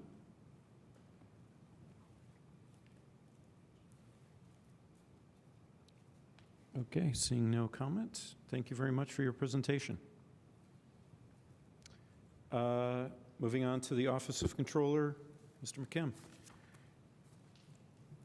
Welcome. Good evening, council members. My name is Jeff McKim, City Controller, and I was hoping to introduce Deputy Controller Cheryl Gilliland, but she just stepped out for a moment to pick up her charger. The Office of the Controller exists to ensure that the city's finances are accurate, transparent, well-managed, and positioned for long-term sustainability. We have 12 full-time, we have 12 full-time employees, including me, and much of the work of the Controller's office happens behind the scenes in support of the entire city government. Our staff makes sure that over 1,000 city employees are paid accurately and on time, that vendors are properly vetted and paid promptly, that receipts and payments are recorded and accounted for accurately, that bank accounts are reconciled daily, and that attempts at fraud are identified and prevented. We maintain the city's financial system and budgets, oversee purchasing and procurement, and provide the financial controls and processes that allow departments across the city to do their work. But before I go further, I do want to recognize somebody who's played an extraordinary role in that work. This Friday, our purchasing manager, Julie Martindale Long, will retire after 36 years of service to the city. That is an exceptional amount of institutional knowledge, expertise, and dedication to public service. I just want to recognize Julie and thank her for many years of expert and dedicated service and wish her a well-deserved retirement. As you know, I began serving as controller on January 11th. There's certainly been a substantial learning curve, and the transition has not been without its challenges. But throughout that transition, we have maintained the city's day-to-day financial operations without significant disruption. One of the most immediate challenges we inherited was the city's delayed annual financial reporting and audit schedule, a situation that had developed over a number of years prior to this administration. And as a result, we've effectively had to complete 2 audit cycles in a single year. We successfully completed the city's 2024 ACFR and audit in late April, and then immediately had to pivot to doing the GAAP financial reporting and audit process for 2025. We're currently on track to complete that process by September 30th, and our audit exit conference is already scheduled for September 22nd, with Councilmember Stossberg participating on behalf of the City Council. A second significant challenge is the retirement of our purchasing manager, which I mentioned earlier. This is a critical citywide position responsible for overseeing procurement across the civil city, not simply within the controller's office. With Julie's retirement, we're losing 36 years of purchasing experience. Recognizing the importance of maintaining continuity in this function, our staff has been cross-training on key purchasing responsibilities, and we currently have an active recruitment underway for her replacement. And then finally, we've devoted substantial time and resources to understanding and preparing for the restructuring of Indiana's local income tax system, resulting from SEA 1 and HEA 1210. These are complex changes that will have significant implications for city revenues, budget, and long-term fiscal planning. And additional legislative changes remain as well. So while much of our attention this year has been devoted to maintaining continuity, catching up on financial reporting, managing the significant personnel transition, and responding to major changes in state law, I believe we're also beginning to put the office in a stronger position for the years ahead. I want to talk for a couple of minutes about some things that I believe we need to accomplish for 2027. One thing you will notice that's not on this list is OBB, but hold on, I do think there is a path forward on OBB, which I will discuss after I go through these priorities. If I run out of time, please ask me.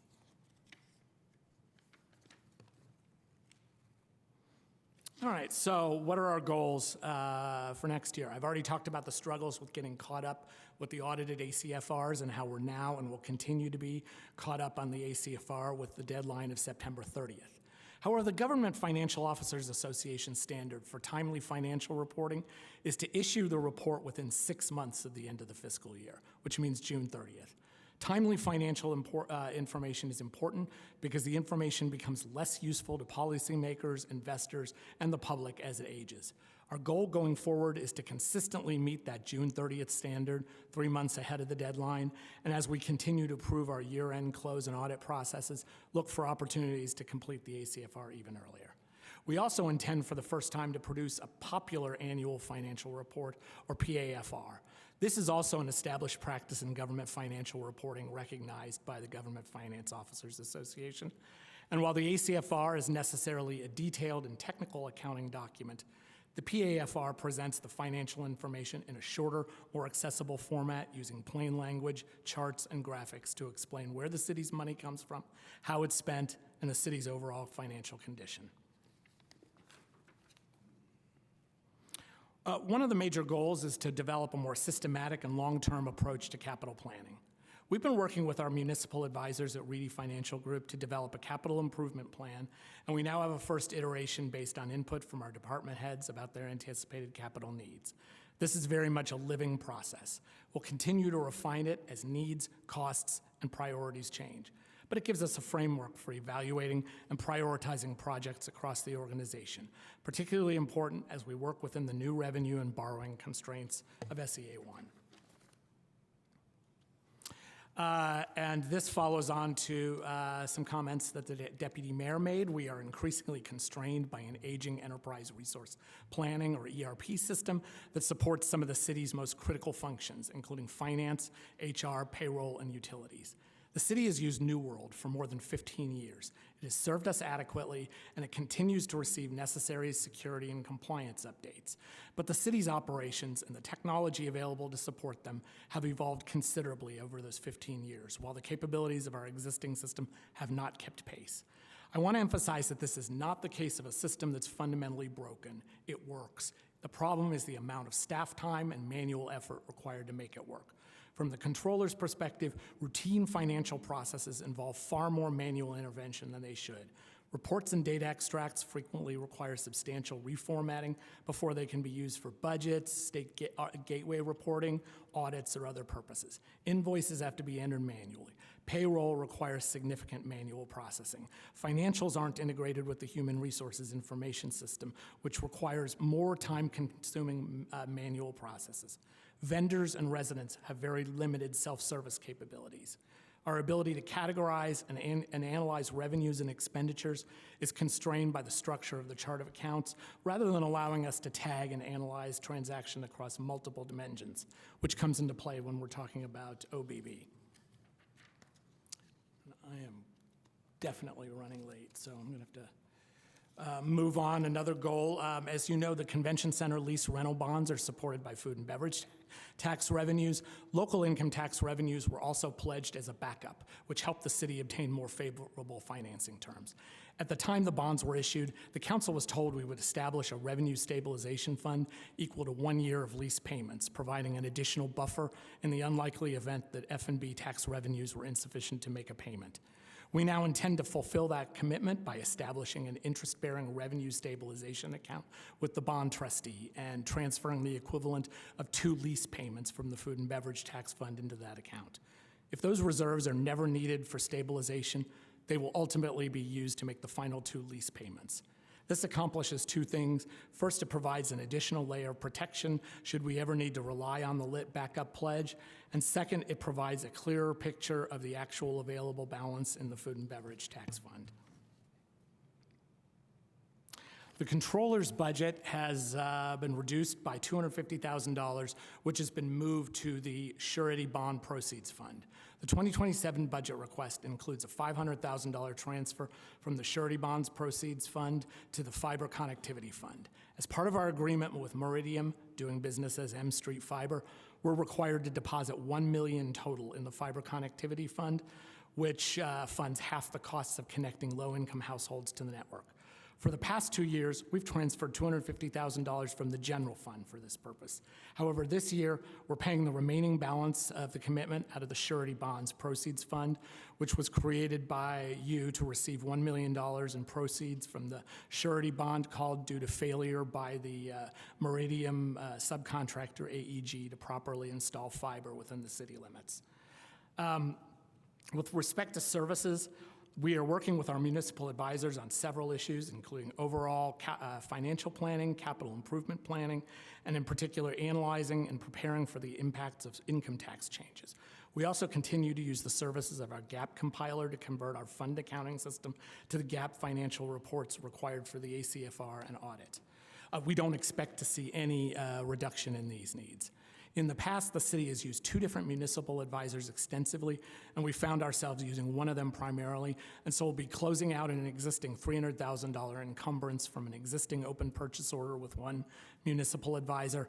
But to ensure that we have the funding to deal with all the upcoming financial requirements, our budget proposal adds $109,000 to the services line so that we can ensure that we have the support to continue to evolve our financial plan, capital improvement plan, and prepare for lit restructuring. And I am out of time, so thank you very much, and I am here to answer any questions that you have. How much time would you require? Another minute or so, if you wanted to Yeah, conclude? that would be great. Okay, all right. Great. Why don't you proceed then? Well, then I did want to say that I did find out in reanalyzing our budget yesterday, I did find some lines that I can cut, so when we submit, we can reduce that increase to $58,510. And then, so finally, what I will take the opportunity to do then is move back to outcome-based budgeting. As you know, we did not move forward this year with an OBB project. With me being new in the job and learning the financial system, with the amount of manual work that needed to be done, with our financial system and other priorities, including 2 audits in 1 year, accessibility mandates, and a new state budgeting application, all that combined with the feedback that we received from council that the work done last year was not useful in providing you with a more informative budget process, we decided to suspend OBB and instead engage in a broader discussion with council about shared priorities. We communicated that to the fiscal committee early on, and the council engaged in a subsequent discussion of priorities, which the administration used in formulating this year's budget. However, I do think there is a path to success if the council still wants to use an OBB framework. That approach would require a project charter that defines what the minimum viable product is, a council administration working group that would be very hands-on, and a pilot or phasing approach that would allow for a limited number of mutually agreed upon programs or priorities crossing at least 2 departments.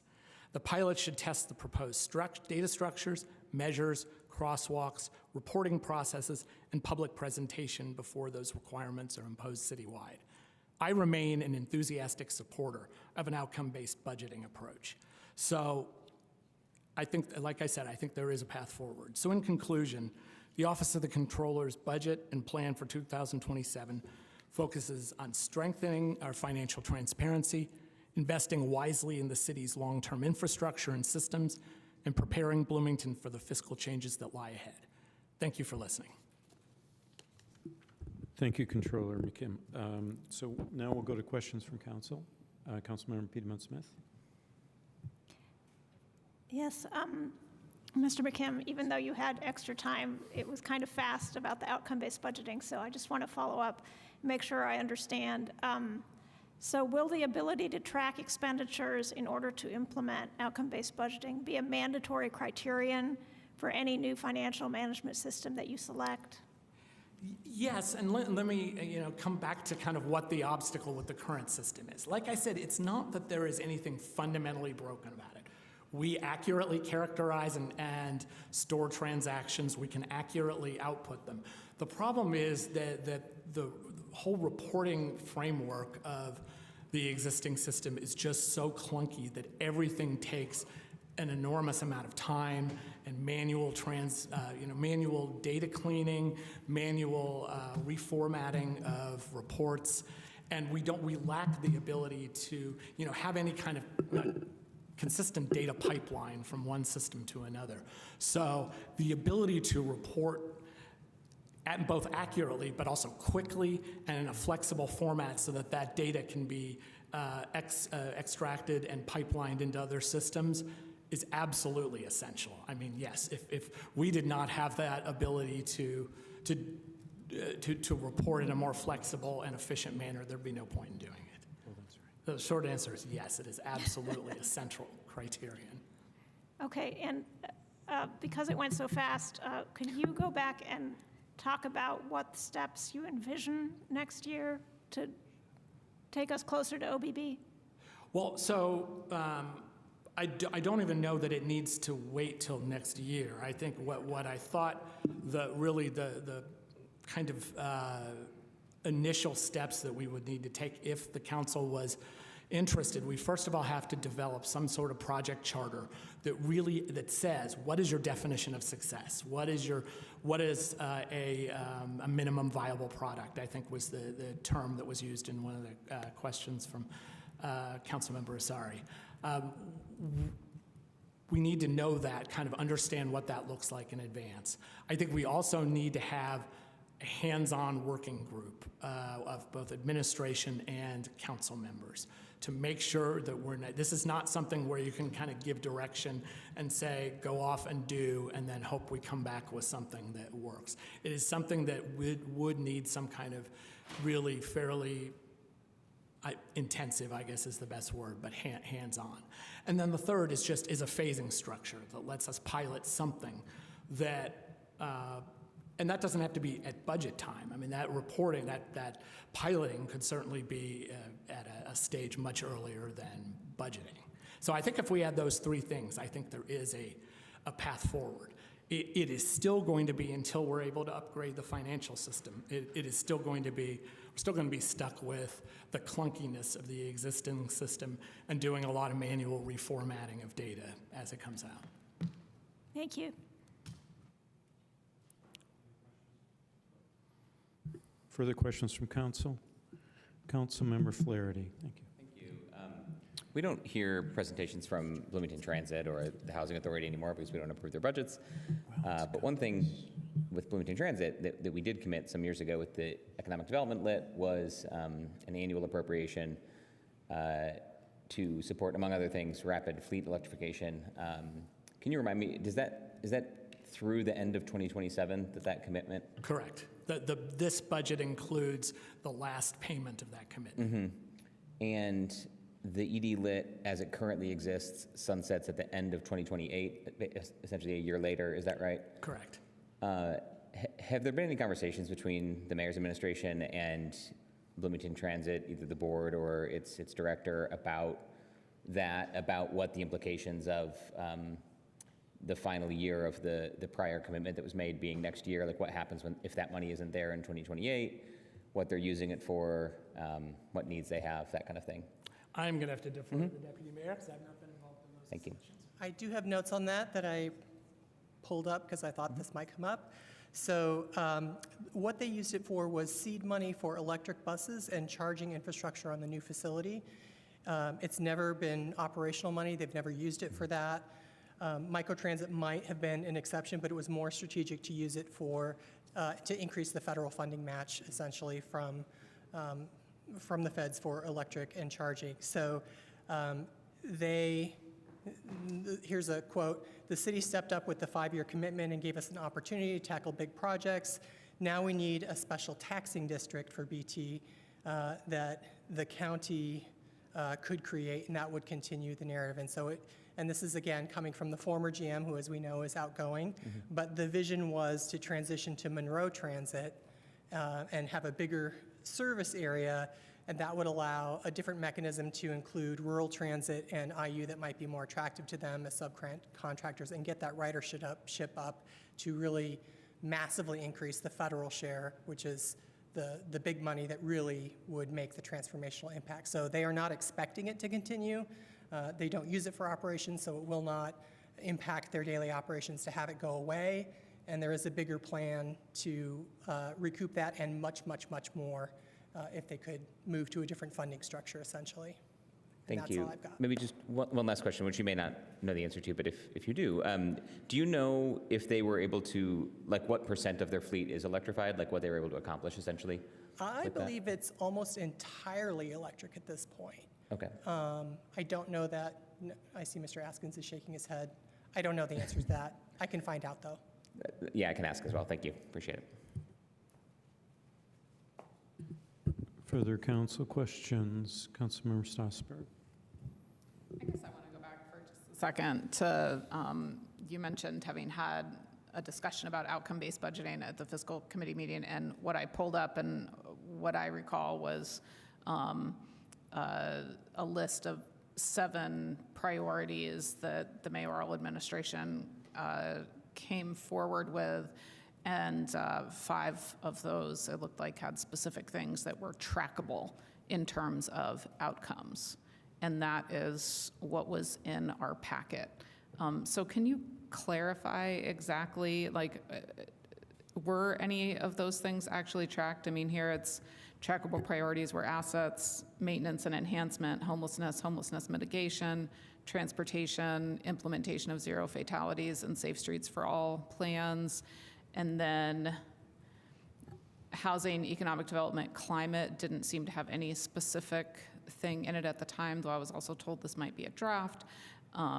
And then public safety had alternative response in as something trackable. So were any of those things, I mean, that's how it's labeled, as trackable priorities in that packet from, I think it's June 12th. Yeah, I have no doubt that some of the responsible departments are tracking those metrics. They are not being tracked at the central financial system level for the reasons we've already talked about.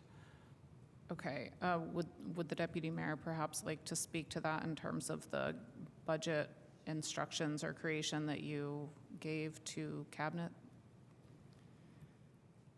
So I think the short answer is we did ask people to indicate and to pull out, if they could, what the amounts were that they were spending on those priorities. There are some ways in which it's really easy. You can look at, for example, obviously police and fire, all of that is public safety, that's easy. But when you're looking at other departments where, let's use CFRD as an example, where the staff are very intermingled in what they do, it is harder to separate out staff time by person for what percentage did you spend on this. And honestly, it's just a time problem of, as we're approaching the budget and putting the budget book together with a busy controller, trying to figure out how do we collect all of that. So, and I guess an example would be the grants spreadsheet that we shared with you all in notes. Last year, we were able to provide a more detailed list. This year was much harder to pull together because of everything else that was going on earlier in the spring with accessibility and a new controller. Just didn't have enough time to do what we would have liked to do. Okay, thank you. Council President, sorry. Thank you. I was really fascinated by, the wonders of ERP. Could you tell me all of the things that it will actually do? Well, we don't have a product chosen yet. Okay, I think right. I mean, there are certainly some options that we have that we talk about, but we do have to go through a procurement process. And obviously we'll talk about this with ITS here in a second, but yeah. The question that I'm really interested in getting at is I guess if I would just ask it quite directly, it's whether or not the administration wants to do outcome-based budgeting, because the council has been very clear. We voted 9-0 that that's what we wanted. And I'm trying to understand a little bit between what's the actual technical difficulty. I think, we can't do crosswalks and find things out, but will this system help us identify programs? Or who's owning them, or what we want to achieve with them? Well, again, I think this is where we have to kind of set up this charter with a definition of what success is. So if that's something that you and the council considers essential to success, then that becomes a criterion that we use to move forward with. But okay, right. From I think, like I mentioned before, we didn't have any one technical obstacle before. It was just new me, a huge number of priorities that absolutely had to be done, 2 audits, staff transition, and just a really clunky system. Sure. And so there's just not enough time in the day. Sure. Okay. And we feel like if we get a new technology, it's going to change our ability to approach this sort of holistically. Yeah. Oh, yeah. Deputy Mayor would like to ask. So I wish you had asked during my presentation, you could have asked this question of me, and then I could have given you this answer instead of hogging Jeff's time. Sorry, apologies. But, you know, I really want to stress, we need council to be actively involved in a very detailed and probably tedious, boring way for you in defining what this looks like. Staff spent hours and hours and hours last year developing program inventories, putting them into the system that we tried to use last year. I spent days and days and days organizing them. I received zero feedback from council about the level of intricacy. We need that from you. We need to know before we start, how detailed do you want it to be? Which programs do you want us to look at? And so it's going to take more than we want this. It's going to take you showing up to meetings with us over and over again and saying, not like this, what about that? It's going to be hands-on. Sure, thank you. Other questions from council? Councilmember Ruff.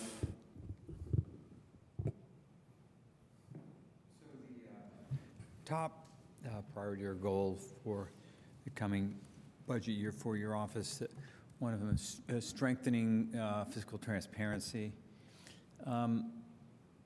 Is that all sort of the incentive or the motivation or the drive for that prioritization? Is that mainly sort of state-initiated ACFR auditing types of requirements, or is there, you know, does the administration see, your office and you see sort of other strong incentives for strengthening fiscal transparency? Well, yeah, I think that we put a lot of work into these reports and audits. I want them to be useful. I think that's a big thing. It's not just, it shouldn't be just checking a box and meeting the minimum requirements of the state. I mean, of course, that's a minimum. We do need to meet the minimum requirements of the state. But it's a priority A because I think that financial information is more useful when it's more timely. I want to be able to get,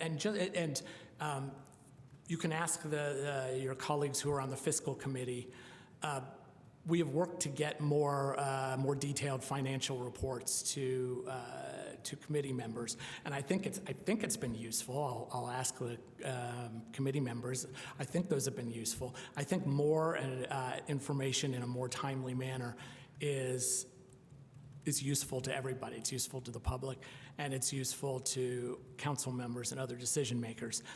And then also, I think it needs to be made more user-friendly. I think we all know that state reports, state audit documents are not written in a way that, and for that matter, the budget book, are not written in a way that really is very public friendly. It really, I really think it's important to, part of transparency is also just explaining things and making it clear how the different pieces get to each other. So yeah, it is sort of a passion of mine that is combined with, I think, the need to be good stewards. Thank you, Mr. McKimmon. In my last 30 seconds, I'll just sort of add on to that. Do you see sort of the budgetary implications or the demands or opportunity cost of really making that a priority? Would you say it dovetails in any way with outcome-based budgeting approach, or is it more of a zero-sum opportunity cost type? It's. I mean, that's a fair question, and I think had we attempted to do the full OBB this year, I think it would have been a zero-sum. Because one of the things that's really important to remember is that OBB is not replacing one budget system with a better one. It is doing all the same things we already have to do, which includes, passing the budget the way that we do with funds and departments and lines, transferring that information over to the state's gateway system, and approving it using the state prescribed format, plus some additional stuff. So, I mean, that's a fair point, and that's why, to really make it work, that's why we've got to get these efficiencies in reporting. We got to make this stuff easier for ourselves. Sorry. Thank you. Thank you. If there are no other questions, we'll go to the public. If there's anyone in council chambers who would like to comment on the Office of the Controller's budget? Seeing none. Anyone online? We have one participant. hear me? Yeah, please state your name, and you have 3 minutes. Kevin Keogh, Bloomington resident, retired CPA and practicing IT internal auditor. With many years of experience in financial accounting, internal controls, and information systems auditing. I attended last Friday's Public Safety Local Income Tax Rate Committee meeting. Page 16 of the budget book put me on notice that this is a critical issue that I need to pay attention to. Since that meeting, I've been trying to understand what happened to the two public safety funds between 2017 to April 2nd, 2020, I believe 2025, for which the city is responsible. Let me try my best to make this simple. I think of these as two checkbooks. One is the Public Safety LIT Fund, money for public safety purposes, police and fire. The other is the PSAP LIT Fund, which is associated specifically with the dispatch center. These are different pots of money for different restricted purposes. But instead of being able to open the city's financial system and clearly see the activity and balance associated with each fund, the PSAP revenues and expenditures for the period around 2017 through 12/31/24 were maintained in a public safety lit fund. Somehow these funds were commingled. And here's what concerns me even more. The PSAP detail of activity was separately tracked on a side ledger. This is like a separate checking account register, completely outside the city's financial system. That makes following the money very dark and very difficult. This concern is directly relevant to tonight's controller's presentation and the information technology budget that's to come up. Mayor Thompson said recently she described the city's 15-year-old financial software as a bottleneck requiring extensive manual work. Replacing that software may be necessary, but a new system alone will not correct weaknesses in financial processes and controls. Automating a flawed process merely produces errors and more inefficiencies. A financial system replacement is not simply an IT purchase. It's a redesign of the city's financial operations. I think 3 controls are essential. First, conduct a comprehensive current state assessment. A qualified steering committee should identify and document off-system spreadsheets, if they still exist, subsidiary ledgers, manual reconciliations, and other workarounds throughout the whole city government. Second, establish data integrity before migration. Fund balances and historical transactions, such as this PSAP balance, should be reconciled and independently validated before you enter it in a new system. Questionable data should not become a new system's opening data. Third, require rigorous user acceptance testing. Final approval should depend upon documented testing of the fund accounting, all the different bases of accounting you use, segregation of duties, audit trails, reconciliations, access controls, and compliance requirements. Not merely whether the software was installed successfully. Mr. I urge the council to ensure the funding for this Mr. replacement Keogh, I'm includes afraid your explicit time's expired. My time up. Thank you. I also wanted to say thanks to Jeff. I thought he did a great presentation, and I think where he's guided, where he's going, Mr. Keogh. is a good place to go. I just wish I had. Okay, thank you. Thank you, Mr. Keogh, for your comments. Is there anyone else online? Anyone else in chambers? Okay, we'll come back to council for final comments on the Office of Controller. Budget? Councilmember Strasburg. Thank you. First, I just want to say that I've really enjoyed working with Controller McKim this year. I think that the efforts toward explaining things in ways that people understand are successful. I think that the financial reporting that he's provided to fiscal committee has been incredibly useful and incredibly easy to understand and grasp, and I really, really appreciate that. But I also wanted to address this outcome-based budgeting thing, partly because I first noticed, and I don't think that this is necessarily for Controller McKim as much as other pieces of the administration, because in one of the written questions from Councilmember Asari, it was referenced that a March meeting of the Fiscal Committee, there was a discussion about outcome-based budgeting and deferring it. And I looked back at that meeting, and because I don't remember that discussion, and I don't have that anywhere in my notes, and I think that that's a mischaracterization, perhaps, of what happened at that meeting in terms of those discussions.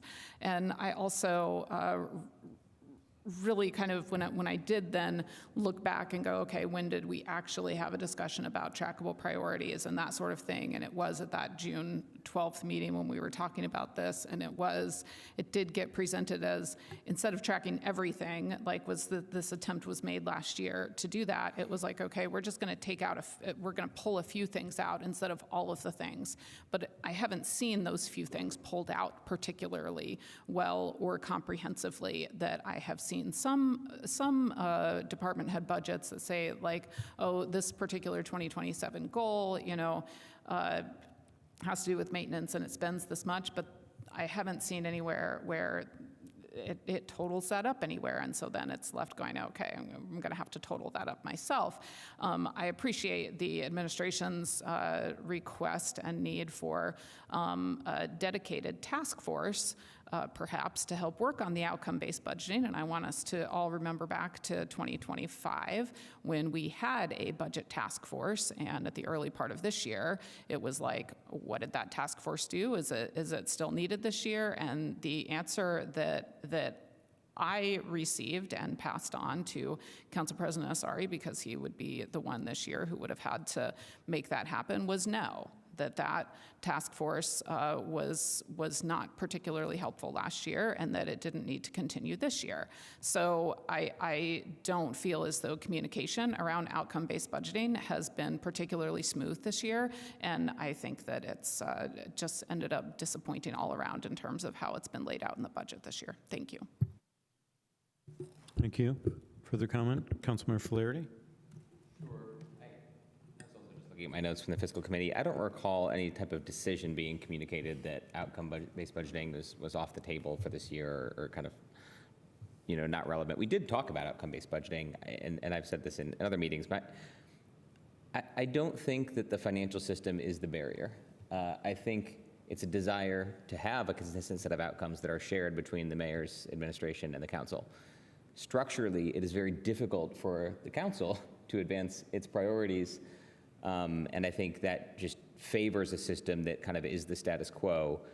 It is frustrating as a council member because it's very hard to really hold ourselves accountable. I mean, in the absence, the things that we do have are the planning documents and legislation that we've adopted.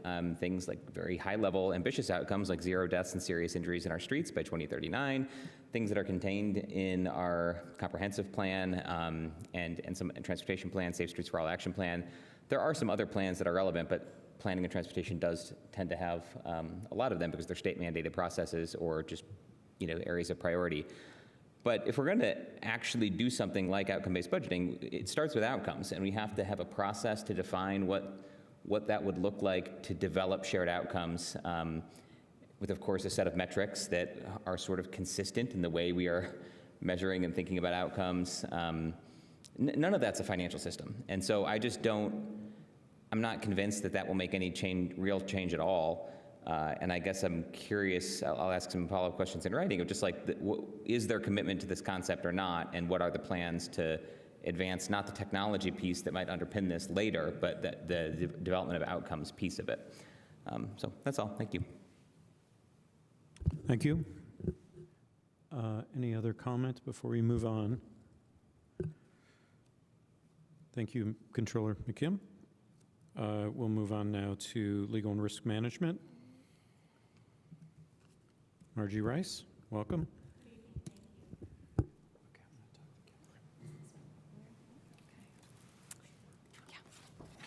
Hi, Margie Rice, Corporation Counsel, and I'm here to present the budget for both legal and risk. The legal department, just a general overview, the legal department has 10 full-time staff. We have 8 full-time attorneys, 1 full-time paralegal, and 1 full-time administrative staff. I'll talk about this in this slide and the next one as well. Our budget change, our big budget change in legal is that we are transferring $272,000 from our 03 line, which is our services line, to the risk division. I've mentioned in the past few years the fact that we've needed extra money because the annexation litigation has been going on. That's wrapping up. The county residents against annexation is almost over. We just have an issue over how much in attorney's fees the city has to pay plaintiff's counsel, and that is still pending. The case of the waivers, the waiver of annexation, that case, we are still waiting on the state Supreme Court to rule on our petition to transfer. That, if you remember correctly, we had an October 30th, 2025 oral argument, and the Supreme Court has yet to rule. The other changes in this legal budget really are just the step increases and the 2.7 COLA. I know I'm going to try to answer some of the questions that the council asked. I haven't provided written answers yet to the council, but I'm going to try to answer some of your questions in this presentation. I know one of the questions was about our outside legal services. So as I'm mentioning litigation and the annexation litigation, I can tell you that in 2025, we spent in our 03 category $392,092.75. So far this year, in 26, we've only spent $126,758.08 in outside legal services. The general overview of the risk division, we have 3 full-time staff, a risk manager, a director of safety training, and 1 administrative staff person. We promoted our administrative staff person to director of safety training after we had somebody retire after more than, I think, 25 years. So we promoted Jasmine Forte Plunkett to the director of safety and training, and we've had an opening in our admin staff for a good number of months, but we've recently offered it to somebody, and she's accepted, so we're just pending HR approval. But we are asking to move $272,000 from legal to the risk division to look at, and we haven't picked it out yet, but we're looking at buying some technology some telemetrics to monitor vehicles of our employees who are driving, to check things like speeding, how hard they stop, if they roll through stop signs, driver inattention. That is not intended to be Big Brother-ish, but it is intended to keep our employees safe and to reduce accidents. Again, haven't purchased anything. We've tested a couple of products. That was last year we tested. One of the products we liked was by Samsara, which is a publicly traded company. But again, there will be a lot more opportunity to have conversation about what we purchase, if we purchase something as we move forward. Our supply line is being reduced by 64%. Part of something we negotiated in our AFSCME agreement was to give union employees a stipend for shoes and clothing.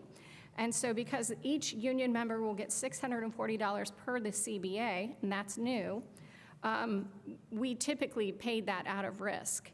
And so the controller moved money from our supply line to another line, so that AFSCME to another line outside our budget, so that could be paid. And what's remaining in my budget will pay for non-union members' shoes and winter clothing. So that line was $82,883. It will be $25,300 in '27. This is just a general overview of our budget. See, total risk and legal is $3,364,000, and the bulk of that is personnel, and then again the services. You can mostly our 03 category. Just some highlights of what legal does. Legal is not the most exciting department in terms of variety of what we do. We do the same thing every year. We handle public records, we handle contracts. So I'm going to go through some of these highlights right now. As of the end of July 2026, we had received more than 500 public records requests. Popularity is increasing because we used Next Request. I can tell you that I checked yesterday and we were at 588 public records.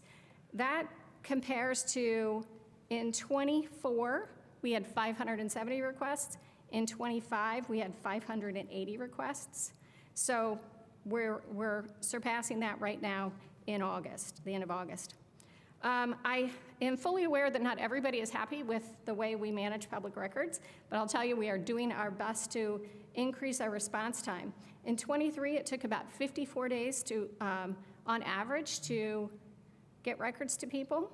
In 24, that was reduced to about 36 days. In 25, that's about 9.71. And so far in 26, we're averaging about 8-day turnaround time. We do a lot of contracts in the city of Bloomington. I can tell you in 2022, we did 805 contracts, 23, 874, 24, 905, and year to date, at the time I did the slide, it was 600, and as of yesterday, it was about 660. So yeah, total for 25 was 1102, and I think we're gonna pass that up. So every department, we do contracts for every department, and I can tell you that we divide up our time. Somebody asked the question of how do attorneys spend their time, and do we keep track hours or percentages? We don't keep track hours. That's frankly one of the benefits of being in a municipal law department as opposed to private practice. You're not tracking your hours by every 6 minutes. But I did ask my attorneys to kind of estimate how much time they're spending on things. They spend about 80% of their time on their primary departments. That's giving advice, that's doing contracts, answering their questions about various laws, and about, you know, they all do specialty stuff like litigation. A couple of attorneys don't do litigation, but other miscellaneous tasks take up about the other 20% of their time. But, and we do, as I mentioned, litigation, we do a lot of litigation. Right now we have about 16 open litigation cases that ranges anywhere from ordinance violations to some federal litigation, like the Turning Point case, which is pending in front of the 7th Circuit Court of Appeals right now. We do that, some of that in-house, some of that with outside counsel. Because we buy insurance, we also get the benefit of having insurance defense in some cases. But our goals are always to protect the city's interests. Remember that the client for our department is the city of Bloomington. It's not any one constituent within the city, it is the city itself, and that is a function of the professional rules of conduct. So we're very careful to make sure when we're making decisions, we are doing what we think is in our ethical and professional discretion, what is in the best interest of the city. So the risk division, they do a lot of work reviewing tort claims that come in. You can't sue a city for an accident unless you file a tort claim first. We manage workers' compensation, secure the insurance coverage. We do trainings, a lot of other things. I can tell you that in year to date, we've received 31 tort claims. Not all of those will result in litigation. In 25, we received a total of 60 tort claims. Somebody asked, I think I heard this week, somebody asked about workers' compensation accidents. Year to date, we've had 66 incidents across the city. 42 of those have resulted in claims where we have paid, have paid for medical care or something for somebody who was injured. We have spent about $192,000 to date on workers' compensation claims. Our priorities and goals really are just like everybody else has said. We want to try to improve efficiency, uniformity. We do struggle with lack of technology to help us keep our data, but we want to get technology to improve service and to reduce incidents and accidents. We also want to provide consistent communication and training. Challenges are just, there are a lot of federal changes with accessibility. That's going to be a pro and a con. We are working on our contract templates to make them accessible, but it also makes challenges like we can't just turn on every public record request because not every PRR is accessible at this point. We do have a higher volume of work and with no increase in resources, but we are hoping that with technology we can do a little bit better. And that's it. Thank you. Thank you, Ms. Rice. We'll go to council now for questions. President Asari. Thank you so much. Thank you so very much, Attorney Rice. Similar question to what I asked the clerk on how would you estimate as Corporation Counsel the sort of workload or work utilization of city legal? I'm going to have a very similar answer to she had. She said, I think said 9.5 out of 10. I'd say we're right there too. We, years ago, I think the last time I was Corporation Counsel, we reduced by one attorney and we reduced by an admin staff. I know that my staff would love to have more resources. One of the things I've thought about is, could you reduce special legal services and use that to fund staff person? I don't know that it would equal because there's sometimes, like annexation, it's kind of a specialty thing. Bond work, you're always going to have to pay bond counsel. But we're pretty maxed out. Again, it's not a 40-hour week job. We know that people work over, but nobody is absolutely killing themselves working 60-hour work weeks. But we are definitely, definitely busy. But to that end, then, thinking about records requests specifically, I mean, with the increase of records request, does it make sense for those all to live in legal? I share some of the concerns that people have said is that legal thinks differently or lawyers think differently than somebody maybe who has a library science degree or a technology degree. I would be open to other ways of doing it. One of the challenges we have is that we're not increasing staff really anywhere across the city. We do devote, we have 2 attorneys who are sharing responsibility to work on public records requests. We have our paralegal working on it, just because she's been here a very long time and has a lot of institutional knowledge and knows where to look for things.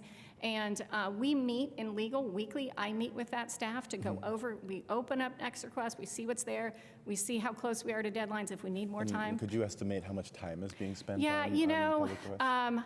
And I know that sort of comes up and down. I'll tell you, I had an attorney last week who said, do you mind if I, just take Friday to work on kind of getting some of these things taken care of? Okay. So I think that they spend, Alex Pratt and Chris Wheeler are the 2 attorneys that are doing it. Alex said she estimates about 20% of her time. Okay. I think Chris said about the same. Okay, so that's like that's a significant portion of time that's being spent. Yeah, and we certainly, that's the law is that you have to answer these in a reasonable period of time. Sure, yeah, and what's reasonable? And what's reasonable is based on what else you have on your plate at the time. Sure. We love to be able to meet people's expectations in terms of getting them the records when they need them. And if we can, we will do that. It's just sometimes, you got to communicate with different people. My biggest fear is that somebody asks for a record that they maybe already have, and we in our search don't find it.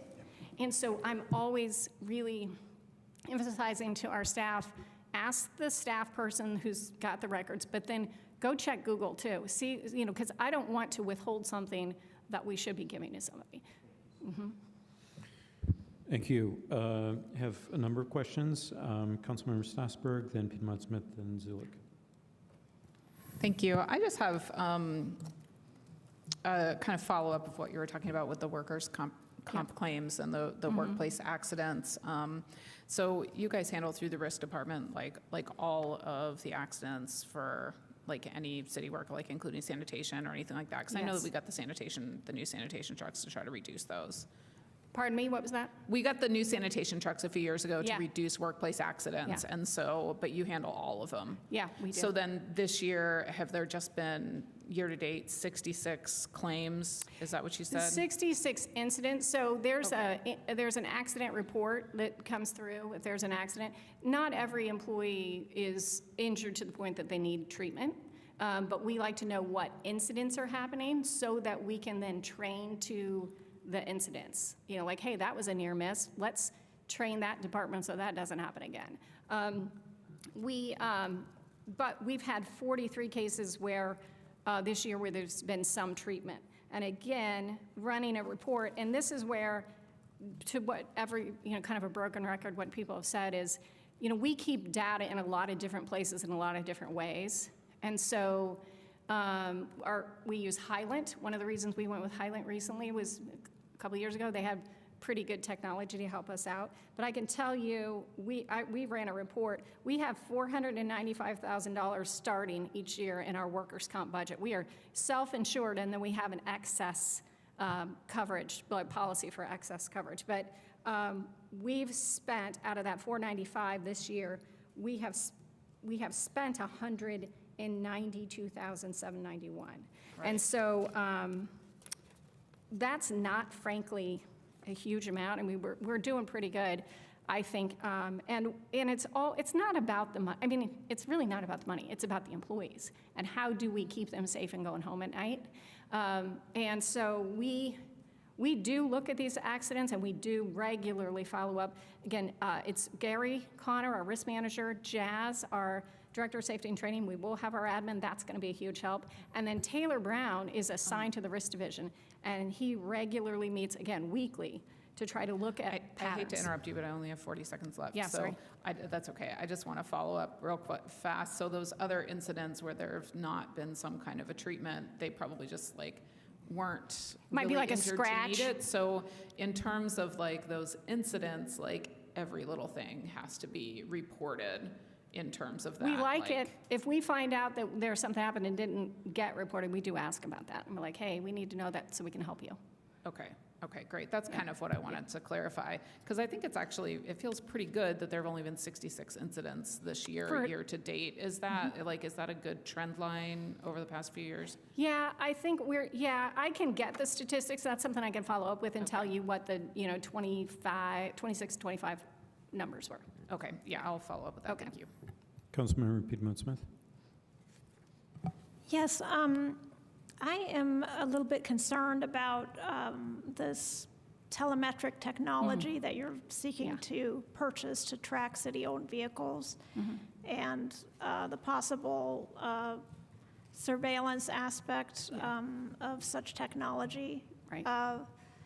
Can you tell me more about your own cost-benefit analysis of the benefit of reducing risk versus the cost of perhaps tracking people who are just using a city vehicle, like making a stop on their way to city business? Yeah, we wouldn't, the purpose of that technology would not, because we allow employees to make, de minimis incidental stops when they're, so that wouldn't be even a violation of the policy. But when we tested some of the technology, we could see, that there were, there's maybe a driver early in the morning nodding off, or somebody regularly rolling through a stop sign. That can be a safety issue for that employee as well as, one of your constituents. Speed is a factor. Often we suspect that speed may be a factor in an accident, but the employee reports not speeding. A few years ago, we had a large piece of equipment being hauled and it went into a roundabout. We thought speed was a factor. We couldn't tell. This technology would allow us to do that. So again, it's not intended to spy on employees, but it is intended to be used for training purposes so we can keep employees safe. But I will say, I know the council is concerned about that, and so we haven't purchased anything. We will want to make sure that we go through a process, even talking to the union about what we're purchasing, looking at what people's questions and concerns are and addressing those before anything is purchased. Yeah, I guess my concern would increase if this were data that's somehow stored on a cloud and accessed by other communities or insurance agencies or any other actors. Yeah, that's one thing we'll be looking at, is where is the data stored? Okay. I also want to ask, does the increase, it seems like there's been a big increase in public record requests. Does this tell you anything about the transparency of our local government, like that so many people are asking for these things? I'm in a way, I'm encouraged by it because people know that we have a system that's easy to use. And so I think that's one of the things that's happening is Next Request is fairly easy for people to use. And so to me, it's a good sign that people are, they know we're responsive, we're getting them the records, they're asking for them. So I think it's definitely an increase in transparency. I don't think that it's a bad sign. I think it's a good sign. Thank you. Councilmember Zulik. And thank you for your presentation. Could you estimate about how much money we've spent on the annexation lawsuit? Yeah, I can get you the full figure from beginning to end, but I don't have that with me now. I can tell you that in 25 and 26 combined, we spent $407,840.88. Now, there were, this started many years ago, and so we can get those numbers for you. I just don't have them with me. But I can tell you in those 2 years, it was a little over 400,000. Thank you. And could you list all of the defendants included on that lawsuit? Maybe not off the top of my head. But counsel is one of them? Yes. Yes. Could you elaborate as to why we've only had one executive session related to this matter? I haven't felt like executive sessions have been necessary, but certainly if we want one, we can schedule one. Are you familiar with Rule 1.4 of the American Bar Association? So, Yeah, to keep clients informed. Yes. Yeah. We And have again, yeah, and so when I think about the city as a whole, I do think the city includes, the executive branch and the legislative branch.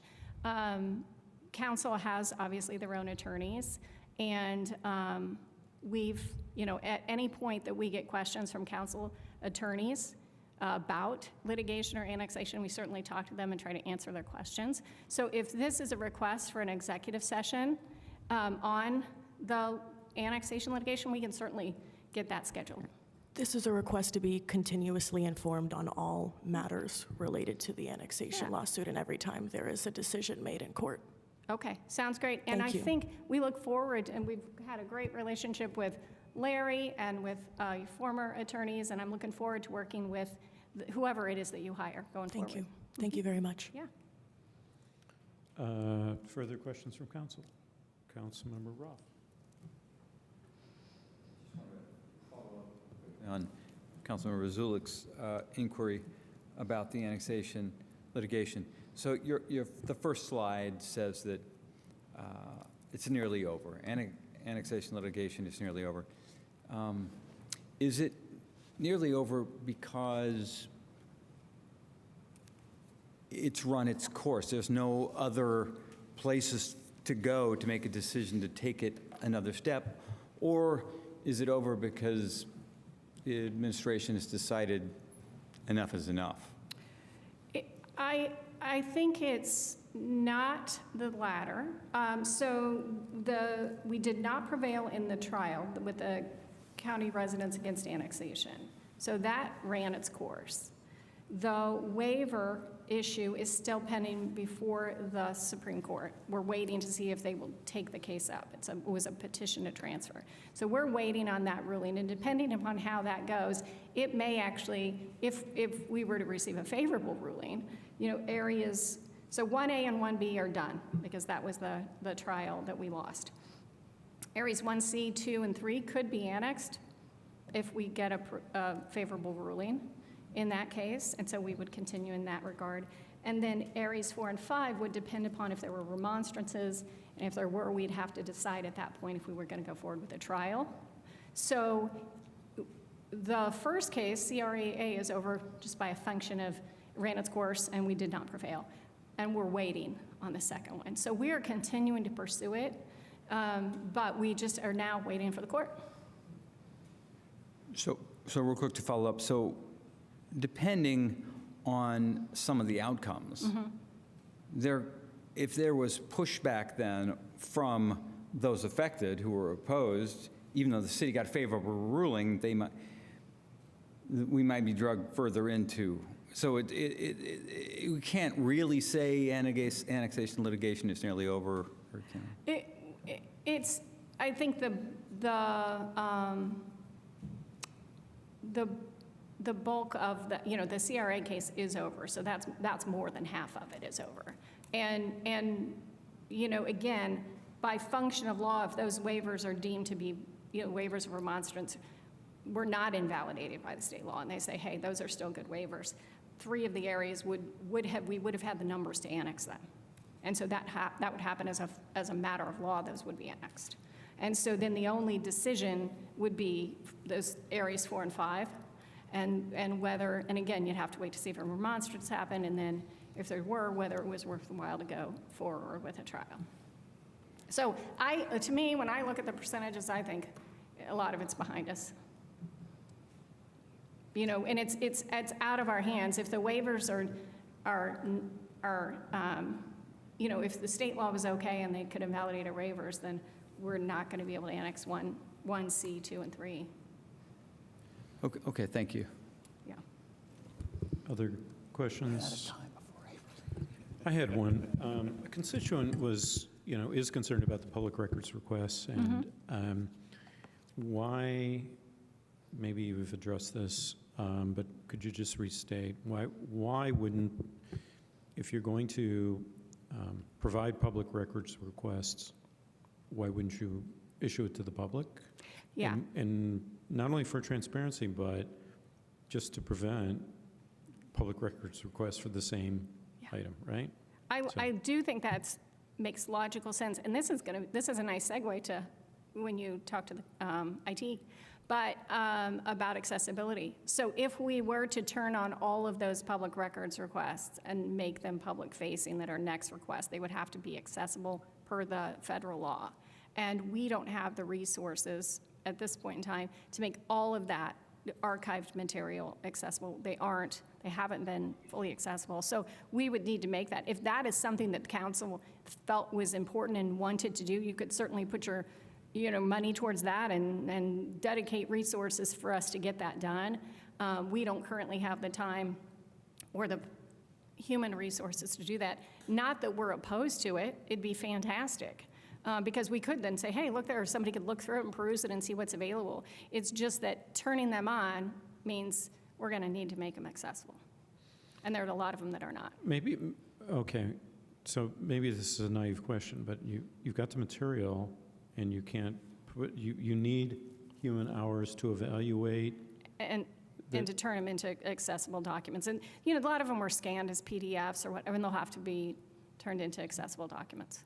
And again, it's not an impossible thing to do. It's just a matter of time and resources. Okay. Well, maybe this is a question for Mr. Dietz, Director Dietz, when it comes time for IT. Okay, seeing no other questions then. Well, Mr. Chair, yeah. I did have another quick question, if Please. that's okay. I haven't asked a lot of questions during the whole budget process, so I was wondering if I might ask another quick one. Please make it quick, yeah. So we can Do move we on. anticipate much expense, legal costs in the coming budget year for eminent domain type activities? Not that I'm aware of. So we don't have projects. Are you thinking that we're maybe looking at? things like CBU's project on the waterway or the creek restoration? Or I guess I'm not. That's still early in stages, right, the studies? Yeah. But I'm talking maybe about some of the transportation type projects. I guess I'm not aware of a lot of, the most recent thing that we've done in terms of right-of-way acquisition was High Street, and we did a lot of acquisition. Now, not a lot of eminent domain in the sense that we had to go to trial and fight with people over that. But we did acquisition. So there may be right-of-way acquisition, and I may be being too technical. You may be talking about just right-of-way acquisition, not eminent domain. When I think of eminent domain, I think somebody's never going to sell me their property, and we're going to have to push this to a trial. And that rarely happens. Yeah, I was actually talking about both. Yeah. But you're right, I understand Yeah. if we have a major you've been around distinction. it. You get the difference, yeah. But, all right, thank you. Yeah. Okay. Seeing no other questions, we will go now to the public. Anyone in chambers? Mr. Allen, anyone online? No? Okay. Come back to council for comment on legal and risk management.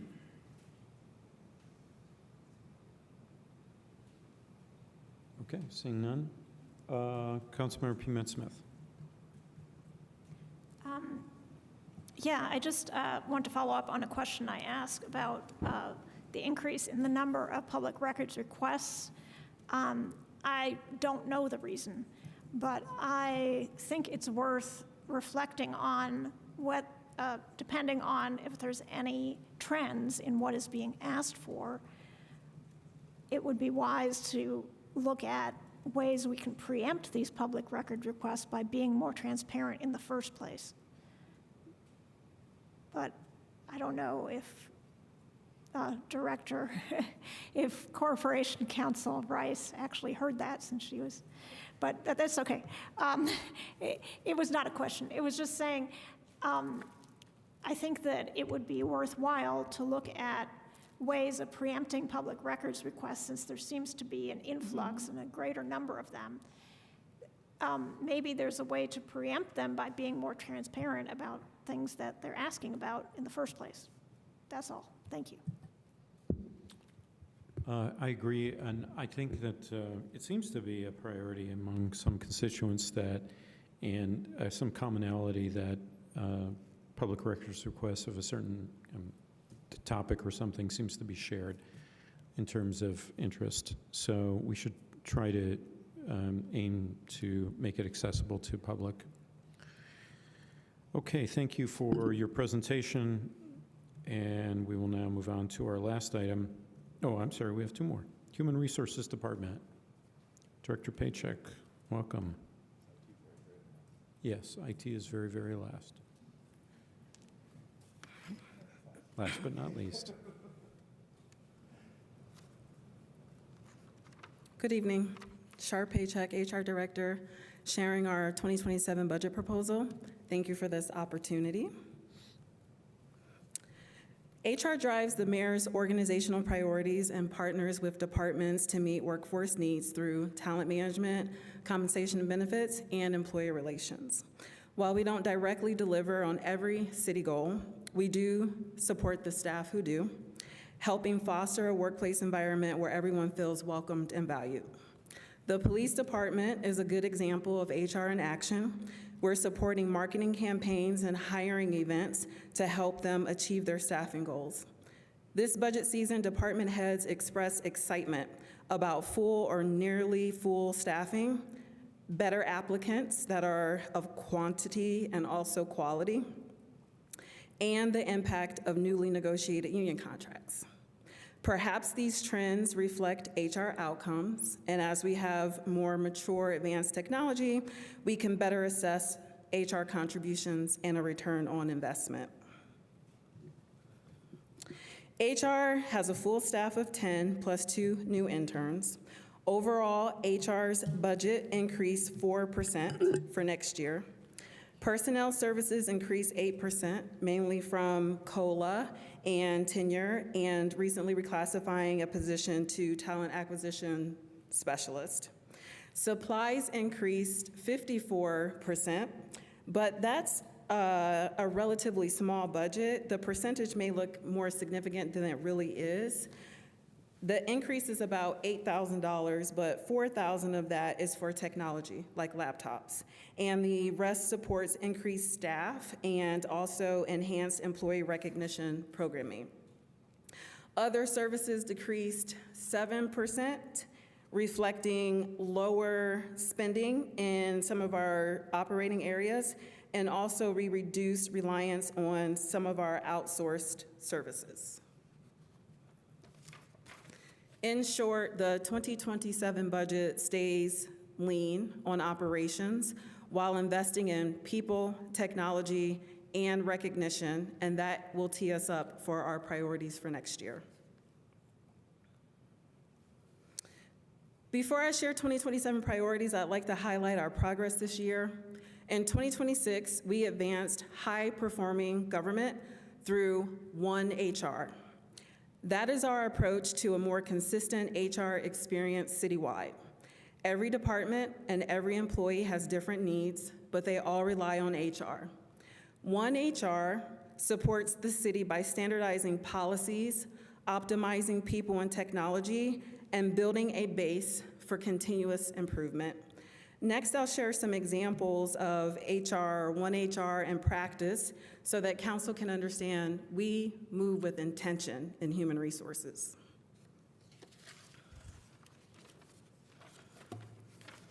Employee relations and operations continued strengthening consistency across the city. They updated the employee handbook, launched the supervisor brief, continued lead cohorts trainings for managers, and they coordinated the Pay Action Committee with HR and ITS, Office of the Controller, and department HR partners. One HR department described that effort related to time track and payroll as, they said, wow, the changes exceeded our expectations. Talent and engagement improved recruitment speed and reach while continuing to strengthen onboarding and employee engagement events. Coffee with the Mayor received positive feedback along with some suggestions on how we can make the event even more enjoyable. One attendee at the Wellness Fair shared how much they appreciated having all of the vendors and answers in one place, no website portals or long phone calls needed, and asked us to keep that event going. The Red Carpet Employee Appreciation Lunch is coming up on October the 6th. We want that to be our greatest employee event yet, and we invite council to join us. Total Rewards is now fully staffed. They focused on both compensation and benefits. Being fully staffed, this team has been able to strengthen audits, data integrity, benefits administration, and system functionality. A recent win, they partnered with ITS to separate medical and dental deductions so employees can elect them independently in 2027. In response to Council Member Asari's questions, I also reviewed several HR performance measures. Time to fill has dropped to 72 days compared to 104 days average for some of our peer organizations. Turnover is currently 6.38% year to date, and that is down from 14% in 2023. Those are encouraging indicators, but I want to be careful. I don't want to overstate what that data tells us until the end of the year. Plus, as you've heard, our technology still limits some HR reporting. Next year, HR will build on the One HR Foundation, focusing on support, standardization, and technology. Our first priority, strengthen workforce well-being and engagement. Focuses on support for managers, leadership development, and the employee experience, which could be assessed through turnover, absence, benefit utilization, and event participation. Our second priority, advance One HR policies and procedures and practices, brings more standardization across departments, which could be assessed through progressive discipline, grievances, and policy documentation completion. Our third priority, optimize and modernize HR systems, advances technology to reduce manual work and strengthens data that could be assessed through productivity, error, and accuracy rates. I want to reiterate, some data is still hard to assess and report today, so I don't want to overpromise and underdeliver, but we hope that a new HRIS will help close that gap. In 2027, HR's priorities support broader city goals, positioning the city as a high-performing employer of choice through a shared commitment to organizational excellence. For example, if engineering is hiring a project manager for capital infrastructure work, HR clearly is not providing technical expertise for construction activities to guide regulatory compliance. We don't even know what that means. But my point is that we don't have to be an expert in all things. We can just stay in our lane, and we can do that well. Our role is to help attract, hire, and retain the right person, offer competitive compensation and benefits, and provide the policies and support that employee and their manager need to succeed. The same relationships exist across the city, whether employees are working on transportation, asset maintenance, homelessness, housing, economic development, climate, or public safety. This is how One HR connects shared priorities. We strengthen the workforce behind the work. Next year, we'll keep showing up for employees wherever they are at the city, turning priorities into meaningful connections and sustainable progress. To close, I'd like to recognize everyone who helped lay the One HR Foundation in 2026 and those who will partner with us to ensure the right people are in the right roles at the right time. I want to thank the HR team. They are a group of skilled, experienced, and dedicated individuals who make this work possible. I also want to thank the administration and department heads for their support. Thank you to all city employees for your respect and patience as we build trust through fair, consistent practices. And finally, thank you to the council for your past support and your future consideration. And I welcome any questions. Thank you, Director Paycheck. Are there questions? Yes, here's one. Council President Asari. Dr. Paycheck, thank you so much. First, for your wonderful leadership and just for all the patience and time that you always give us. And this is now, I don't know, 7th time that you had to talk to us in a couple of weeks, so thank you. And I realize as I'm asking this question, this might actually more be a question for the controller, but I'm interested in the methods by which we do the COLA increases. And so do those go to each department sort of in a bulk fund? Or do we sort of attach those to positions themselves and those increase? And what type of flexibility do we have? So specifically, I'm looking at what it would look like in the city, especially because we have some vacancies and there's some seasonal workers and things like that, what it would look like to, for example, reduce it from 2.7 to 2.5, but then they still have the same sort of bulk money that they can distribute amongst people who already work there. Like if that's a possibility or if it has to be tied to specific positions. I would definitely punt that question to Controller. Fantastic.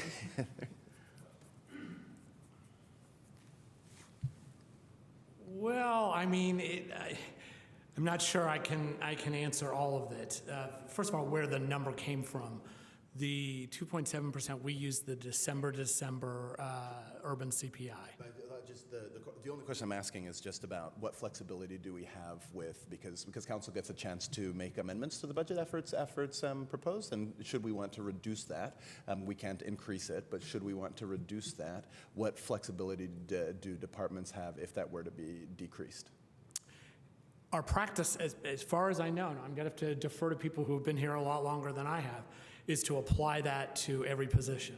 Including vacant positions. Right. Okay. So we don't have a merit system, for example. Yeah, got it.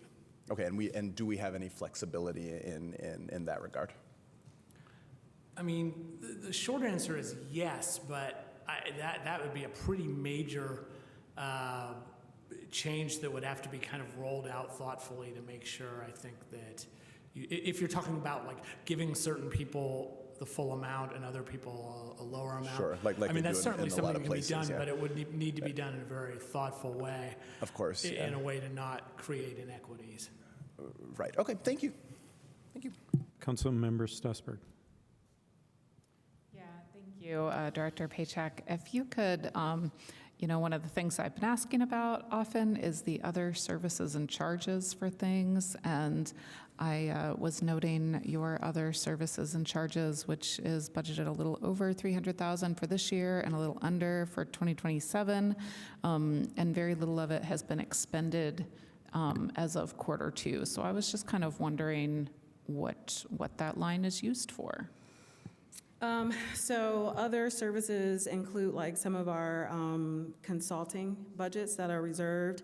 We also have it for training, so for our staff, for some of the systems that we have now, like NeoGov and Tyler.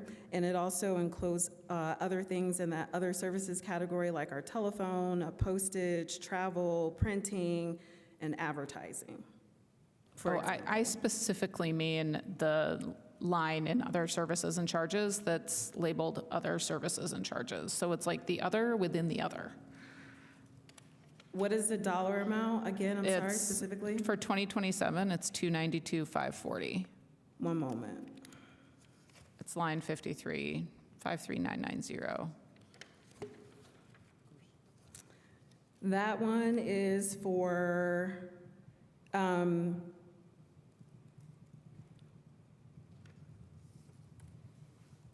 give me one moment, I'm sorry. That's okay. That is the one that is, I actually believe,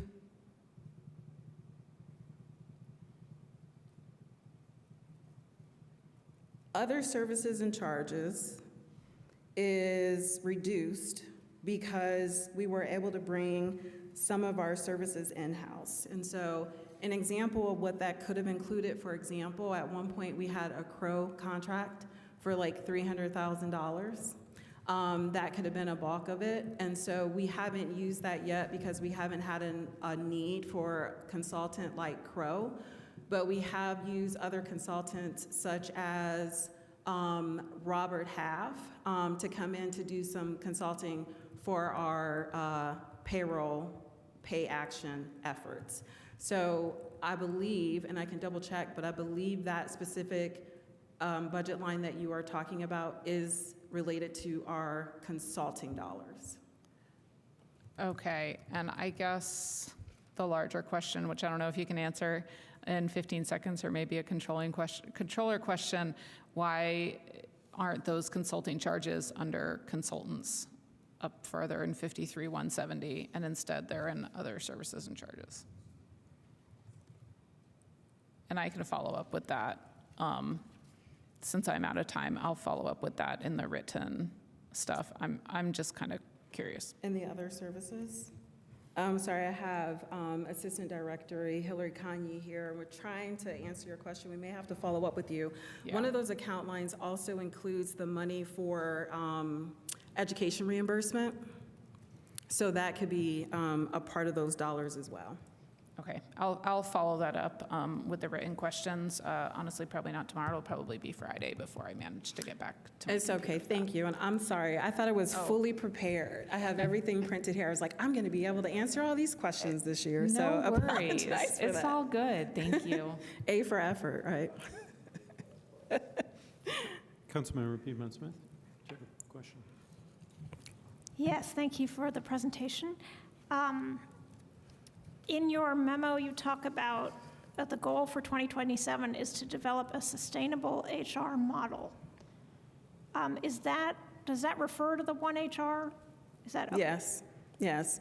And so what that really refers to is, and I realize prior to me, HR did a lot of great work, but when I came into the door, I don't feel like I was handed a playbook, like an actual documented system of how things are done consistently within human resources. And so this year we have been spending a lot of time, like looking closely at all of the services that we provide, all of the steps that are involved, who the key players are, so that we can assess. We actually did like an internal assessment where we graded ourselves, and then we looked to see where some of the best practices are to see how we can most closely align with some of the best practices in human resources. And so One HR is looking at how we do things to try to make things as consistent as possible across the city. So it shouldn't matter if you're onboarded in sanitation, or if you come through utilities, or if you are in the animal shelter. We should have very similar policies, procedures, practices for everybody to have a similar HR experience. And I got some coaching from Director Dietz that if you want to best prepare yourself for a new system in 2027, the best thing that you can do is make sure that all of your policies and practices, your procedures are as concise, as accurate and streamlined as you can possibly get them. And then that will help put you in a better position for when you implement a new system. Very precise. Thank you. Other questions for Human Resources Department budget? Okay, Seeing none, then we will go to the public. The public would like to comment. Anyone online? Nobody online. Okay. Back to council for final comment. Okay. Seeing none, thank you, Director Paycheck. Very, very appreciative. Okay, our last item is Information and Technology Services Department, ITS. Director Dietz, you can end our party tonight. Yes. On a high note. Good evening, council. Nothing like an ITS party. I do appreciate the opportunity to be the last presenter on the last night of the budget hearings when we're all at the peak of our faculties. I hope that pays off for all of us. Thank you, Councilmember Rollo. I'm Rick Dietz, Director of the City's Information and Technology Services Department, also known as ITS, and I appreciate the opportunity here to talk with you and present our 2027 budget proposal for your consideration. At ITS, our mission is to provide the IT services, tools, training, and resources necessary to maintain mission-critical city systems, empower city staff to excel in their work, to expand digital opportunity in our community, and electronically engage our residents in their own government. ITS provides a broad range of services across 7 activity areas: administration, innovation process, improvement in data services, enterprise applications management, geographic information systems, IT infrastructure, technology support and training, and broadband and digital opportunity initiatives. Other cross-cutting activity areas for ITS include our work with transparency, open government, with digital accessibility, cybersecurity, and IT procurement. Our work in ITS is as much about people as it is about technology. We have a great team of creative technologists with 21 full-time and 1 permanent part-time staff member in ITS. And I'd like to take this opportunity to acknowledge and commend the ITS team for their continuing hard work and excellence supporting our public and staff customers. So what's happening in the ITS budget for 2027? Looks like it's starting to rain, or it sounds like it's starting to rain. The overall budget change from 2026 is $719,893. This is largely due to investment in the ERP, enterprise resource, enterprise research management, but primarily the financial system component of that, but also those expenses are from newly budgeted accessibility and cybersecurity tools, as well as general inflation that we've experienced in recurring costs. Other elements of the budget you should be aware of: the telecommunications non-reverting fund, which derives its revenue from cable franchise fees, continues to decline, so we need to shift our appropriations and expenses away from that.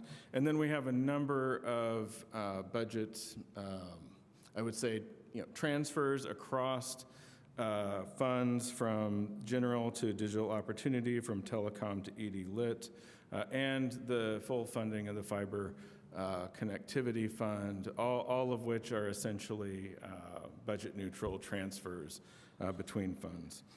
But before we dig too deeply into our 2027 budget, let's look at the 2026 and the work we've been doing over the last years. Here's some highlights. It's been a busy year for us thus far. Our tech support team has updated the council chambers monitor, replaced copier units citywide, moved dozens of staff to and from West Showers from City Hall, as well as replace dozens of computer workstations. Our GIS team, in addition to winning this year's IGIC Excellence in GIS Award, worked diligently to map accessibility standards and create new maps. Our infrastructure team completed an enterprise voice over IP phone system deployment, deployed critical infrastructure to the IU data center, and updated our network capabilities and facilities, including some areas of West Showers. Our enterprise apps team has deployed dozens of online business licenses, permits, plans, code cases, and benefits applications, as well as updated our onboard and time track and other critical tools. And our team also deployed across the board accessibility training tools, scanning new business processes, improving accessibility and efficiency across the organization. And this work continues to this day. The next slide, I'll show our main areas of activity in 2027. Those include cybersecurity, accessibility, standing up presence at the IU data center, the enterprise ERP system, which includes financial and HR components, as well as broadband and digital inclusion. And cybersecurity, this is a consistent and constant focus for us in ITS. In the 2027 budget, we're expanding tool usage and invest in several new systems and support services that have been recommended and partially subsidized by the state of Indiana Office of Technology. In accessibility, over the past few years, we've coordinated city departments have engaged in significant process changes and tool adoptions to improve digital accessibility at the city. You heard that mentioned by a number of my colleagues earlier this evening. This work continues, and this budget reflects the incorporation of new accessibility systems and support into our annual budget. On data center work in 2026, we deployed networking and storage hardware to the IU data center, which now serves as our primary data center for city IT operations. I want to congratulate our infrastructure team for making this long-term vision a reality. In 2027, we'll consolidate additional data center operations at IU's data center, and we'll begin to fully lever redundant ISP and fiber route connections. In HR and financial systems, we're planning major upgrades and investments in 2027. These updates will increase the capacity of these foundational operating systems and increase the efficiency of human resources and financial operations. In broadband and digital opportunity, we can continue to support and coordinate city broadband activities, including the citywide deployment of fiber with Meridian and M Street Fiber. We'll continue to support digital inclusion activities through community engagement and the award of grants to local organizations to help bridge the digital divide. But beyond these areas of focus, we do see a number of challenges and opportunities in the coming year.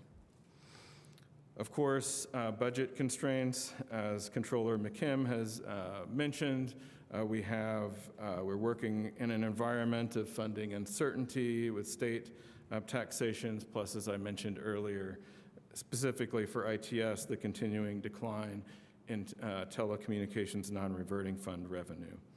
We have high demand for training, support, and services on an enterprise-wide basis that we continue to work to meet, but we know that that demand is high and increasing. We also have demand for new tools across the organization, in areas of cybersecurity, accessibility, but also just in general operating areas of our various sister city departments. As mentioned, we do have a number of transfers that I do want to highlight. We've moved digital opportunity grants to the Fiber Connectivity Fund. We've moved computer capital replacement away from the declining telecom fund into ED Lit. And then we also, as Controller McKim mentioned, fully fund the Fiber Connectivity Fund, which will end our funding obligation under our agreement with Meridian. In conclusion, thank you for consideration of the 2027 ITS budget. We look forward to helping staff meet their goals and potential with technology tools and support in 2027. And we appreciate the opportunity to serve our sister city departments as well as the Bloomington community. And with that, I'd be happy to answer any questions that you might have. Thank you. Thank you, Director Dietz. We'll go to questions from council. Councilmember Piedmont Smith. Yes, does IT have an inventory of AI systems used by city employees? We have some visibility into traffic, on our network. It's not actively managed in an invasive way, and that it's not sitting on individuals' computers, but we can see that some traffic is going out. Also, we have tools that we know are being used and at least informally support. In addition, we have a process ongoing right now to flesh out a policy regime around AI use in the city that we're currently reviewing with the legal department, and we'll expand that circle to HR and other departments for feedback. Okay, that's good to know.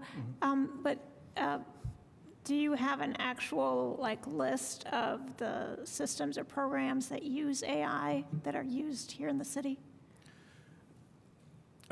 Yes and no. There's a number of AI-specific tools that we know about. I think one of the challenges, and anybody in the IE or anybody in the IT field can attest to that, that systems that were not AI tools now are, and an update that would seem to be innocuous, on an operating system or on a web, application, or even an update that you might not be aware of may incorporate AI tools into it. So, we think it's important to have that AI policy guidance that we're working on. Thank you. Council President Asari. Thank you so much. If I'm just looking at because there's the mention within the budget about so a general increase because of the technology that we want to use for accounts, but it's unclear to me where exactly that is in the budget. So, if we wanted to cut that out of the budget, what would be being cut? The funding for the ERP financial upgrade, for instance. Yeah. So that is currently in what we generally describe as the capital budget for ITS, but that is in the ED Lit. Oh, it's from an ED Lit where, okay, I see. Yeah, that's where that. And you estimate it to be $600,000? That is our initial budgetary estimate, but that is in tandem with the investment in HRIS, which is okay. Which So is that 600 figure is referring to all of the different IT systems that people have talked about: legal system, HR system, and the ERP. No, that is referring to the core financial management, payroll, Okay. all of the components, accounts payable, accounts receivable, all of that is in the 600,000. Okay, and what portion the of that? HRIS component is previously budgeted. Okay. I think it was at 300,000. Okay, fantastic. And if you could tell me later, just Yeah, as a follow-up. I'm happy Yeah, to break I was it just all going to say down. as a follow-up and to distinguish between the bits that are supposedly being spent on outcome-based implementation and the things that are sort of other technologies that are being Right, and you this don't would have to- be separate from that in a sense, but as has been discussed, it's an underlying platform upgrade that will certainly help with that effort. Fantastic. And I'll have some follow-up questions on that. But the other question I was going to ask was related to procurement, sort of building off of and purchasing, building off Councilmember Piedmont-Smith's question. Could you explain just a little bit the like where ITS plays a role when the city is purchasing any type of technology, if at all? Yes. There's a number of different roles. It depends on the function of the system. If it is a overall enterprise touching, pervasive system, then, we are largely leading, that process, in partnership with other departments. If it is department-specific software, I'm just going to throw something out, like the tools that Parks uses to manage its operations. Then we will be a partner and facilitate that and ensure that it's meeting our our IT standards. But the selection, the determination will largely be that department's, not That clarifies it perfectly. Thank you so much, sir. Thank you. Councilmember Strasburg. Great, thank you so much. I just have a couple follow-ups about that non-reverting telecom fund, and so I don't know if this is more for you or the controller or kind of a tag team. Is that a fund that's unique to Bloomington, or is that a fund that other municipalities have too? Because I guess I'm looking at the origin of the fund, and it has to do with cable franchise fee revenues, and so it's no surprise that that's declining. But there's a convoluted story, to that. We used to, I'll try to be quick. We used to write our own franchise agreements with cable providers. Municipalities used to have that power. The state of Indiana, at the request of largely AT&T, stripped that authority from local governments. It's now state has franchise authority. But in that transition, they retained, I believe, a 5% cap on revenue that would come to local governments because of the franchise.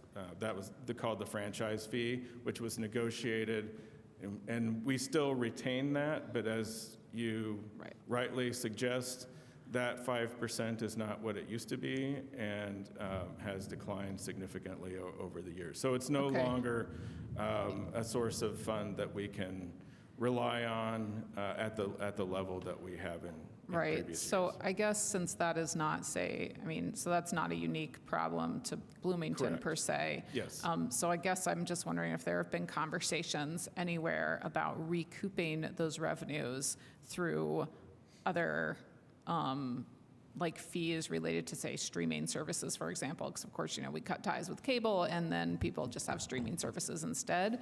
And, in terms of like a household budget, that feels sort of equivalent.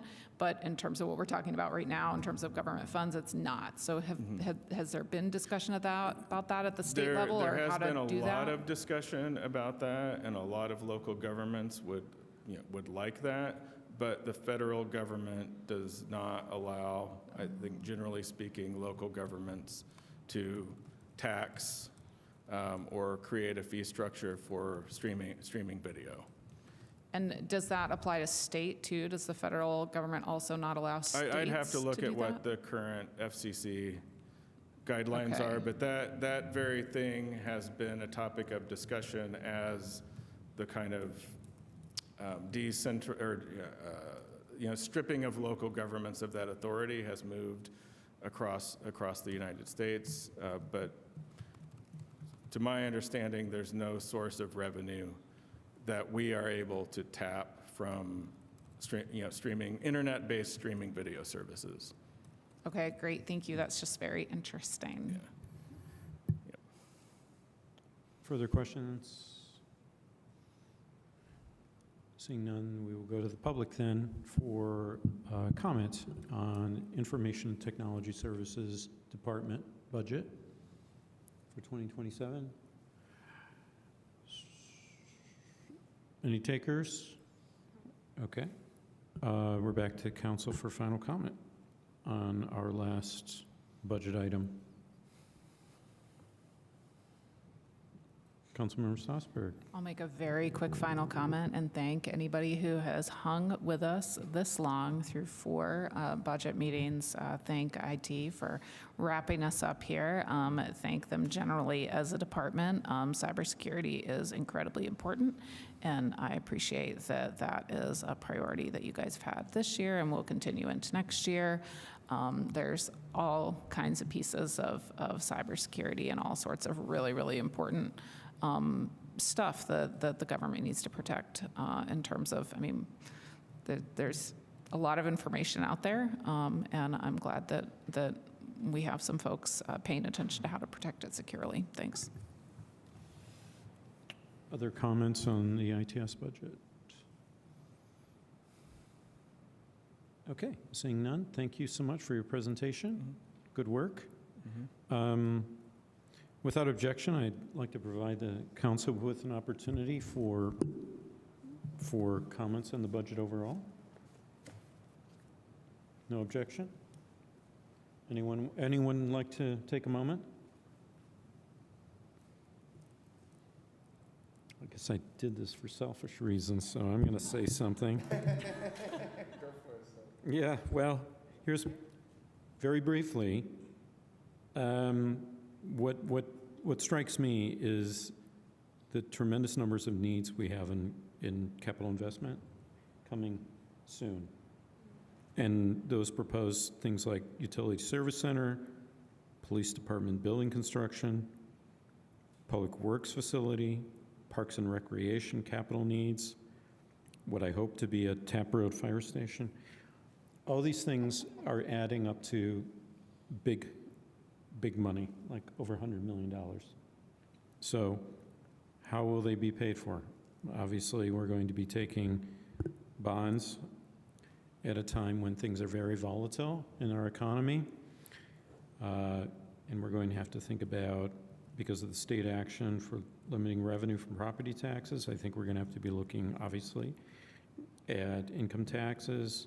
We're going to be looking at we're also looking at increase in water and sewer rates. We're looking at increases in sanitation fees.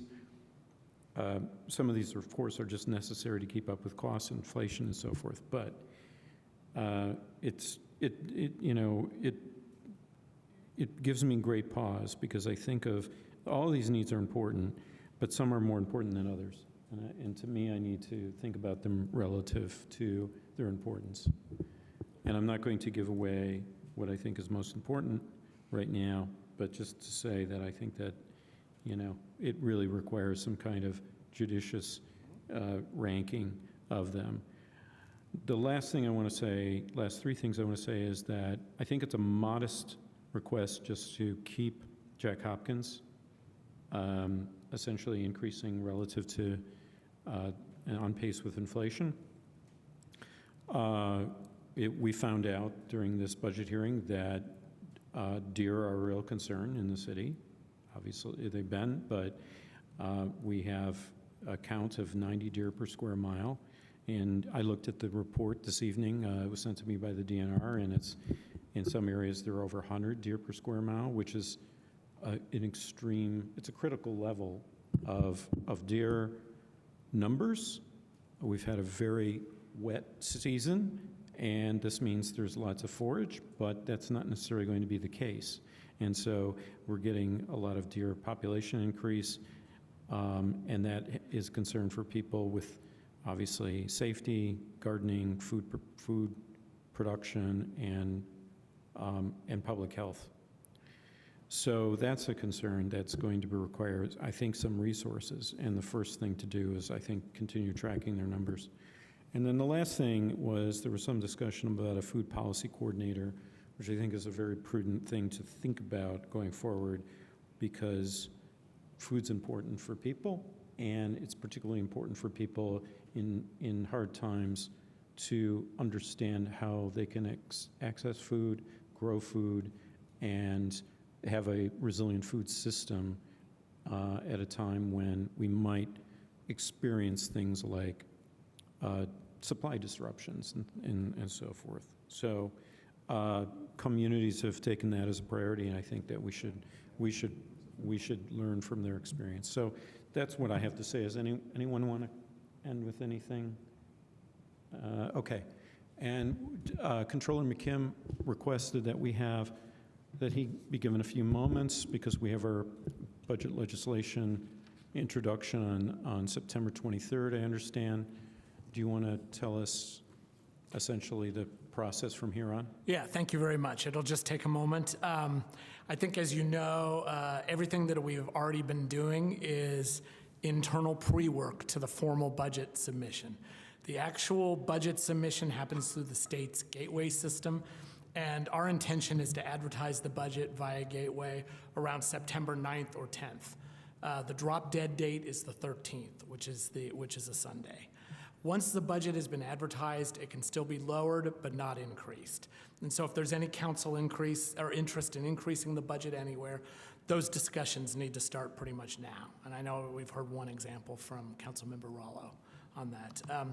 Then after the advertisement, the public hearing for the budget is scheduled for Wednesday, September 23rd at 6:30, and the final budget adoption hearing is scheduled for Wednesday, October 7th, also at 6:30. And so that's really, that's the budget process here in a nutshell. So thank you for giving me a moment to just make sure we're all on the same page. Terrific, thank you. A question, Councilmember Sasser. I do have a question. In terms of it can only be cut and not increased, could it be cut in one place and increased in another for a net zero? Within a fund, yes. Within a fund, okay, thanks. Any other questions for the controller? Anything else for the good of the order? Councilman Ruff? When you say within a fund, you mean with where the funds come for to fund that thing you're talking about? I mean, like the general fund, the ED Lit fund. Okay, anything else? Thank you to the administration, and it's been a very productive process. We're adjourned.